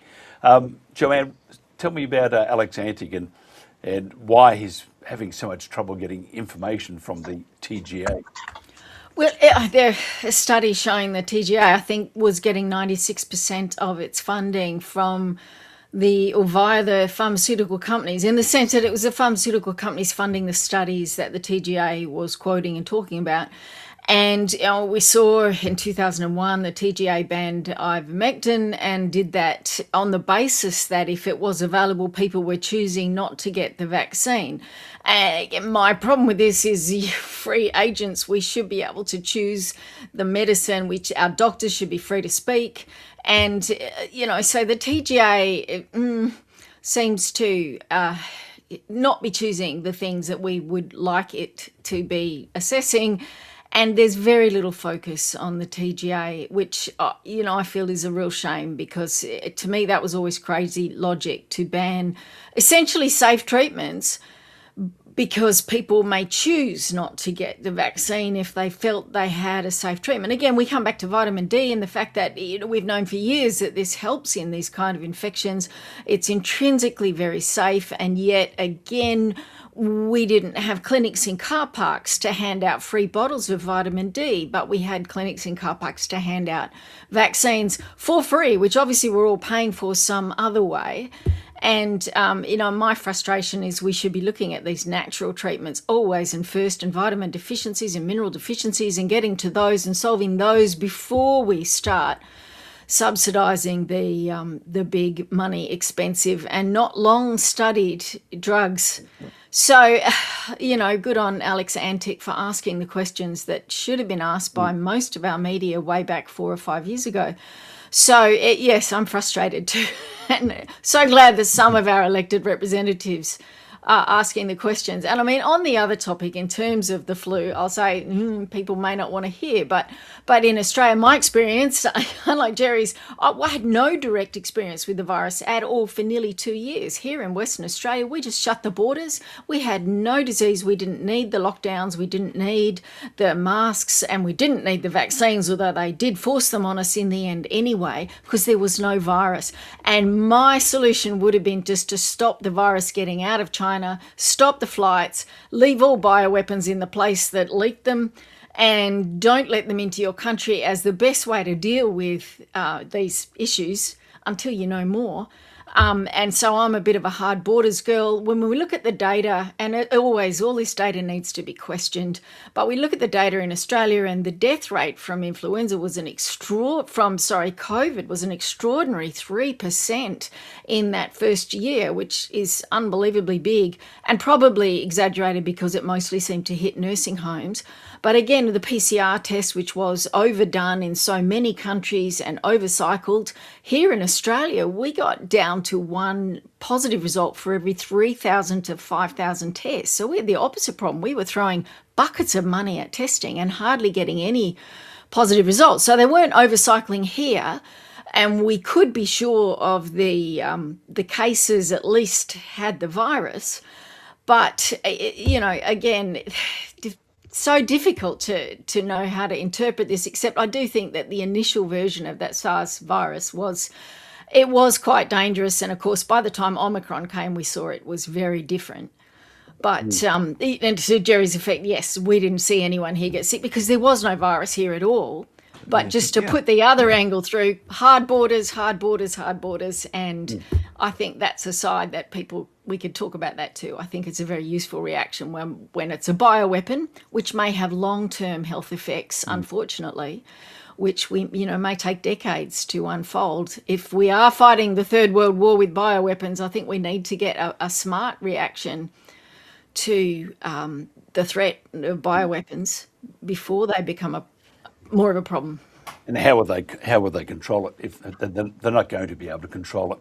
I've got to ask you, Tony, because we're all familiar in Australia with bird flu, and I've seen a few seagulls with masks and everything flying around, not very well, of course, but I'm making light of it. But we're jabbing, and we're going to jab so many, for example, penguins. And we are attacking the wildlife with no care at all. we can't do that, can we? We cannot. We should not be doing that. Jabbing these poor, the ferry, the penguins from from Phillip Island or whatever. Peter McCullough we had on recently, and we're talking about the bird flu, and he said, "Well, have they ever thought about natural immunity?" and which is true. And they and now Peter's come out and said that he thinks it was a lab leak of some sort. What's your thoughts on the Australian government, Tony, doing what it can to, one, jab all those fine feathered creatures, and especially the penguins, these beautiful little birds that have got no say, so they have to be jabbed twice. First jab and then second jab 2 weeks later. That's their booster. I wonder if they have to roll up for another one. How do we stop it? You're a lawyer. Well, to file an injunction or something of that nature, these guys have gone, they're just maniacs, okay? Like I said, it's the vaccine economy, right? Firstly, I don't know how they're going to get informed consent. That, unless you go bok bok, and that constitutes, and then bok bok bok, that's your second issue that you've got to be. I really think that Australians need to understand, not just Australians, but everyone around the world needs to understand that when we're working in a heavily influenced market that has these competing economic issues, then you can understand why, and I wrote about it in my book chapter of 2014 in the International Handbook of Whistleblower Research, and I know I've mentioned it on the show before, but it focused on 3 key areas. That was defence, renewable energy, and pharmaceuticals, and taxpayers subsidise each and every one of those sectors. And so when you have a look at what the taxpayer funds, well, think about this. One of the most lucrative markets in the world is tapping into a subsidy base of a taxpayer. Okay, it is lucrative. And how do I do that? Well, I create panic, I create fear. Now I can get the taxpayer to subsidise what's happening. So when something doesn't work, and this is what I've been trying to pass since 2014, 2012, when I was with the ANU, Australian National University, at Faculty of Law and Medicine with the late Professor Faunce.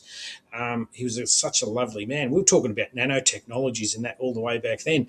But the key question is this: okay, if something goes wrong, how does the taxpayer, how is it compensated? So if I say this is going to reduce the death rate or, severe infection by X, A, how do you measure that, number one? And number two, if it doesn't achieve what its milestone is that was presented to the population with respect to the level of subsidies, and it's in the billions. It depends on what country, and it could be in the hundreds of billions or even $1 trillion. But the point I'm trying to make is this, is that when it goes wrong, what's happening? And so here we see a vaccine economy now taking over every aspect. So you've got the cows, you got the remember the Hendra virus that was coming around? They had the horses. They've got the penguins and the birds now. And look, good luck in catching all the birds. That was perhaps a bridge too far on their part. But when you find economies are involved, you're not looking at safety, you're not looking at public health, because remember, it did not stop transmission. That was confirmed in my case before anyone talked about it all over the world. You had all these people coming around, and the state expert, Professor McCartney, said it's not stopping transmission. Therefore, it can't confer immunity. It didn't stop the hospitalisations, and it didn't stop the deaths. So how is it measurable for a taxpayer to get value for money in these circumstances? I've put this bill to every senator in Australia. I think only 1 or 2 have responded to that, thinking, wow, this could be an idea, because remember, it's the taxpayer, regardless of being Irish or whoever you are, it's the taxpayer who's paying. It's not the government, because the government doesn't have any money. It's our money, and they live extravagantly with it, and they're spending it on these projects. When you have a look at what Peter McCullough said, he's a great guy. I spent a few days with him over there in Texas. But I think at the end of the day, when you actually have a look at it, the way we're progressing, we need to understand, as Dr. Jerry Waters and Joe have indicated, this idea of natural immunity and allowing the body is a fantastic mechanism at fighting for survival. It is one of the best mechanisms we got. And as Jerry, I think I really didn't know what until Jerry said it a moment ago, like 80% of what we do, we can actually fight ourselves. And I totally agree with that. And again, I'm not a doctor, so I can't qualify that, and Jerry is, so thank you, Jerry. But one of the other aspects of this is when those doctors were coming out, they were being deregistered. And I still represent doctors here in Australia who they wanted to deregister temporarily, and it goes on for years. And I find that to be heinous, because all they're doing is calling out a public health issue, and they've got a right to a voice. And that is something that the vaccine economy comes into, because they're impeding in that sale process. I feel like I'm living in a Stephen King novel still. And we actually started with TNT at the height of this barbaric approach to human life and now animal life. We do have to wrap it up very shortly. So, Jerry, your final thoughts, where to from now, and where are we going to end up? Well, my final thoughts are, as I said, and as Tony recounted, 85% of things that we as GPs are presented with get better in spite of us, not because of us, in spite of us. So, we've got, if we go along with that premise, that if people were just left alone, and I firmly believe that I don't think there was a pathogen there of any relevance at all. And I was in Finland a while ago. I've been all over the place. I'm traveling around at my own expense, mind you, to just talk to people. Where do we go from? Unless we can reform, in effect, the media, the mass media are the core to it. And that's where the panic is induced. That's where the directions are pushed. And unless we can actually get some honest assessment of, again, I come back to the pathogenicity of anything. Is it killing birds? Is it killing seagulls? Is it killing penguins? Did it kill people? I don't believe that COVID, and I say I will call in my 50 years in medicine, but my 40 years in general practice, that there was no pathogen of any relevance during 2020. And I have discussed it with Pete McCullough. I have discussed it with Angus Dalgleish. I've discussed it with lots of people, and Weinberg, what's his name? Yeah. What I say is, it's very important. We can't go forward unless we accept the mistakes of the past. And the mistakes of the past were big money are making bigger money out of terrifying people into panicking into various states. And that's what it's about, the media. Joanne, final thoughts, and where to from here, and where do we end up, like the bird? Like chicken, maybe. It is crazy that we're considering protecting wildlife from disease by doing mass vaccination programs, especially endangered wildlife. Any wildlife, we don't know what the long-term effects of those are going to be. But that ain't clear, That ain't clear what the long-term effects are.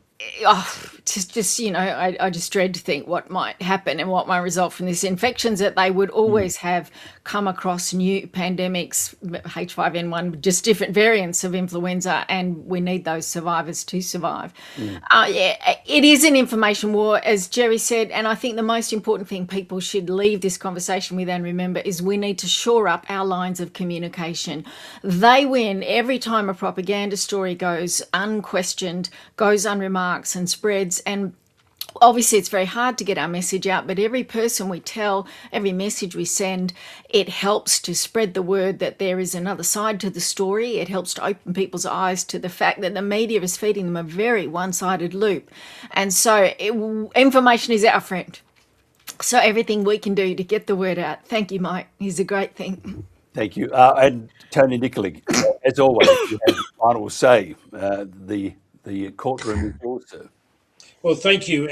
First and foremost, I think at the end of the day, I think Jerry and Joe have eloquently stated the mission really is information. Unfortunately, during that course, that information network, again, if you have a look at who owns a lot of these information networks, it goes back to the vaccine economy. The vaccine economy isn't only about making money, it's about the investments in infrastructure. And they are crucial aspects. I think at the end of the day, we need to start looking at what can we do to shore up our communication lines. Importantly is to push for accountability, but that's not going to come without transparency. And hence, in the shadows, there are files. We need to get those files so we can bring accountability. That's not about retribution or revenge. It's about bringing science to the forefront of what it used to be. Now, working into the future from there, we then also need to start looking at how do we shore up the scientific journal side of things, where a lot of the editors from the scientific journals themselves have indicated almost 50% of the material coming out of the journals, the scientific peer-reviewed journals, can't be verified. So, at what point are we looking at a state of transparency and a state of illusion, or, this illusory science where they say, let's follow the science? And as Scott Morrison stated during 2022 in May, he said that no one has died of COVID, but with COVID. And he said all the states know this. So there it is. There is a very big difference. That was in my letter to Brad Hazzard, the 7th of July 2021, that went out to all Australian ministers and senators. The next point from there, Mike, I think my next point is a cigar, scotch or a wine. Enjoy yourselves. Enjoy the ride. It's a shit show out there. Let's enjoy it while it's here.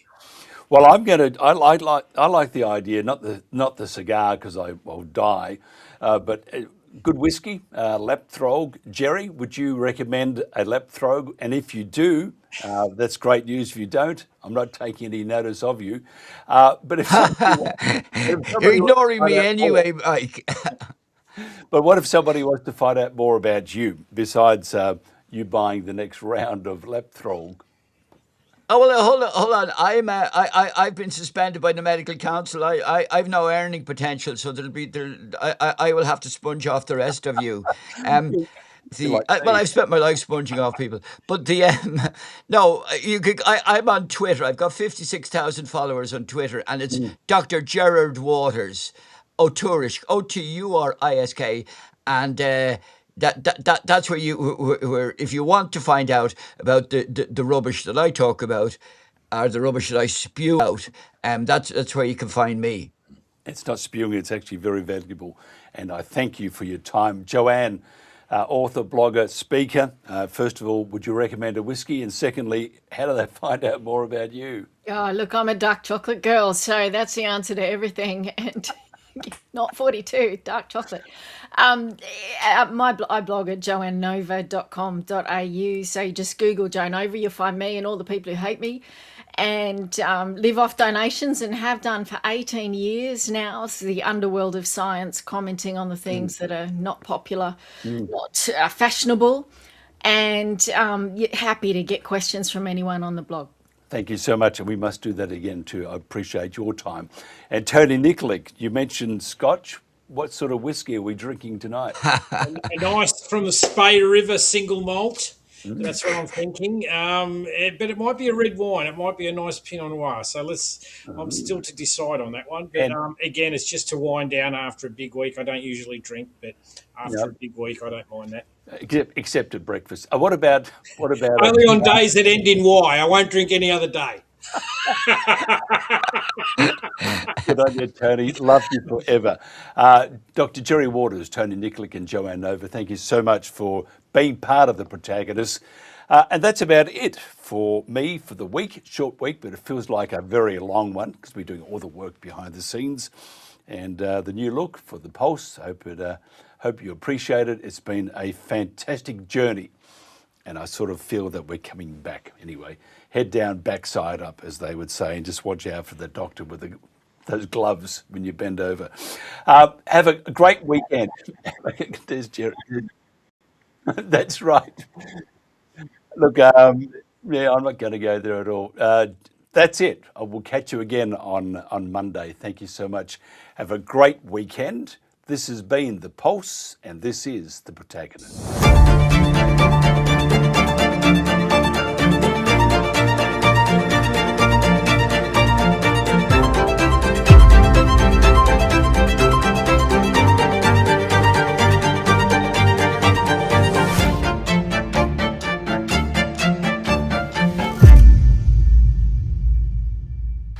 The common housefly, caught in the clutches of the spider's web.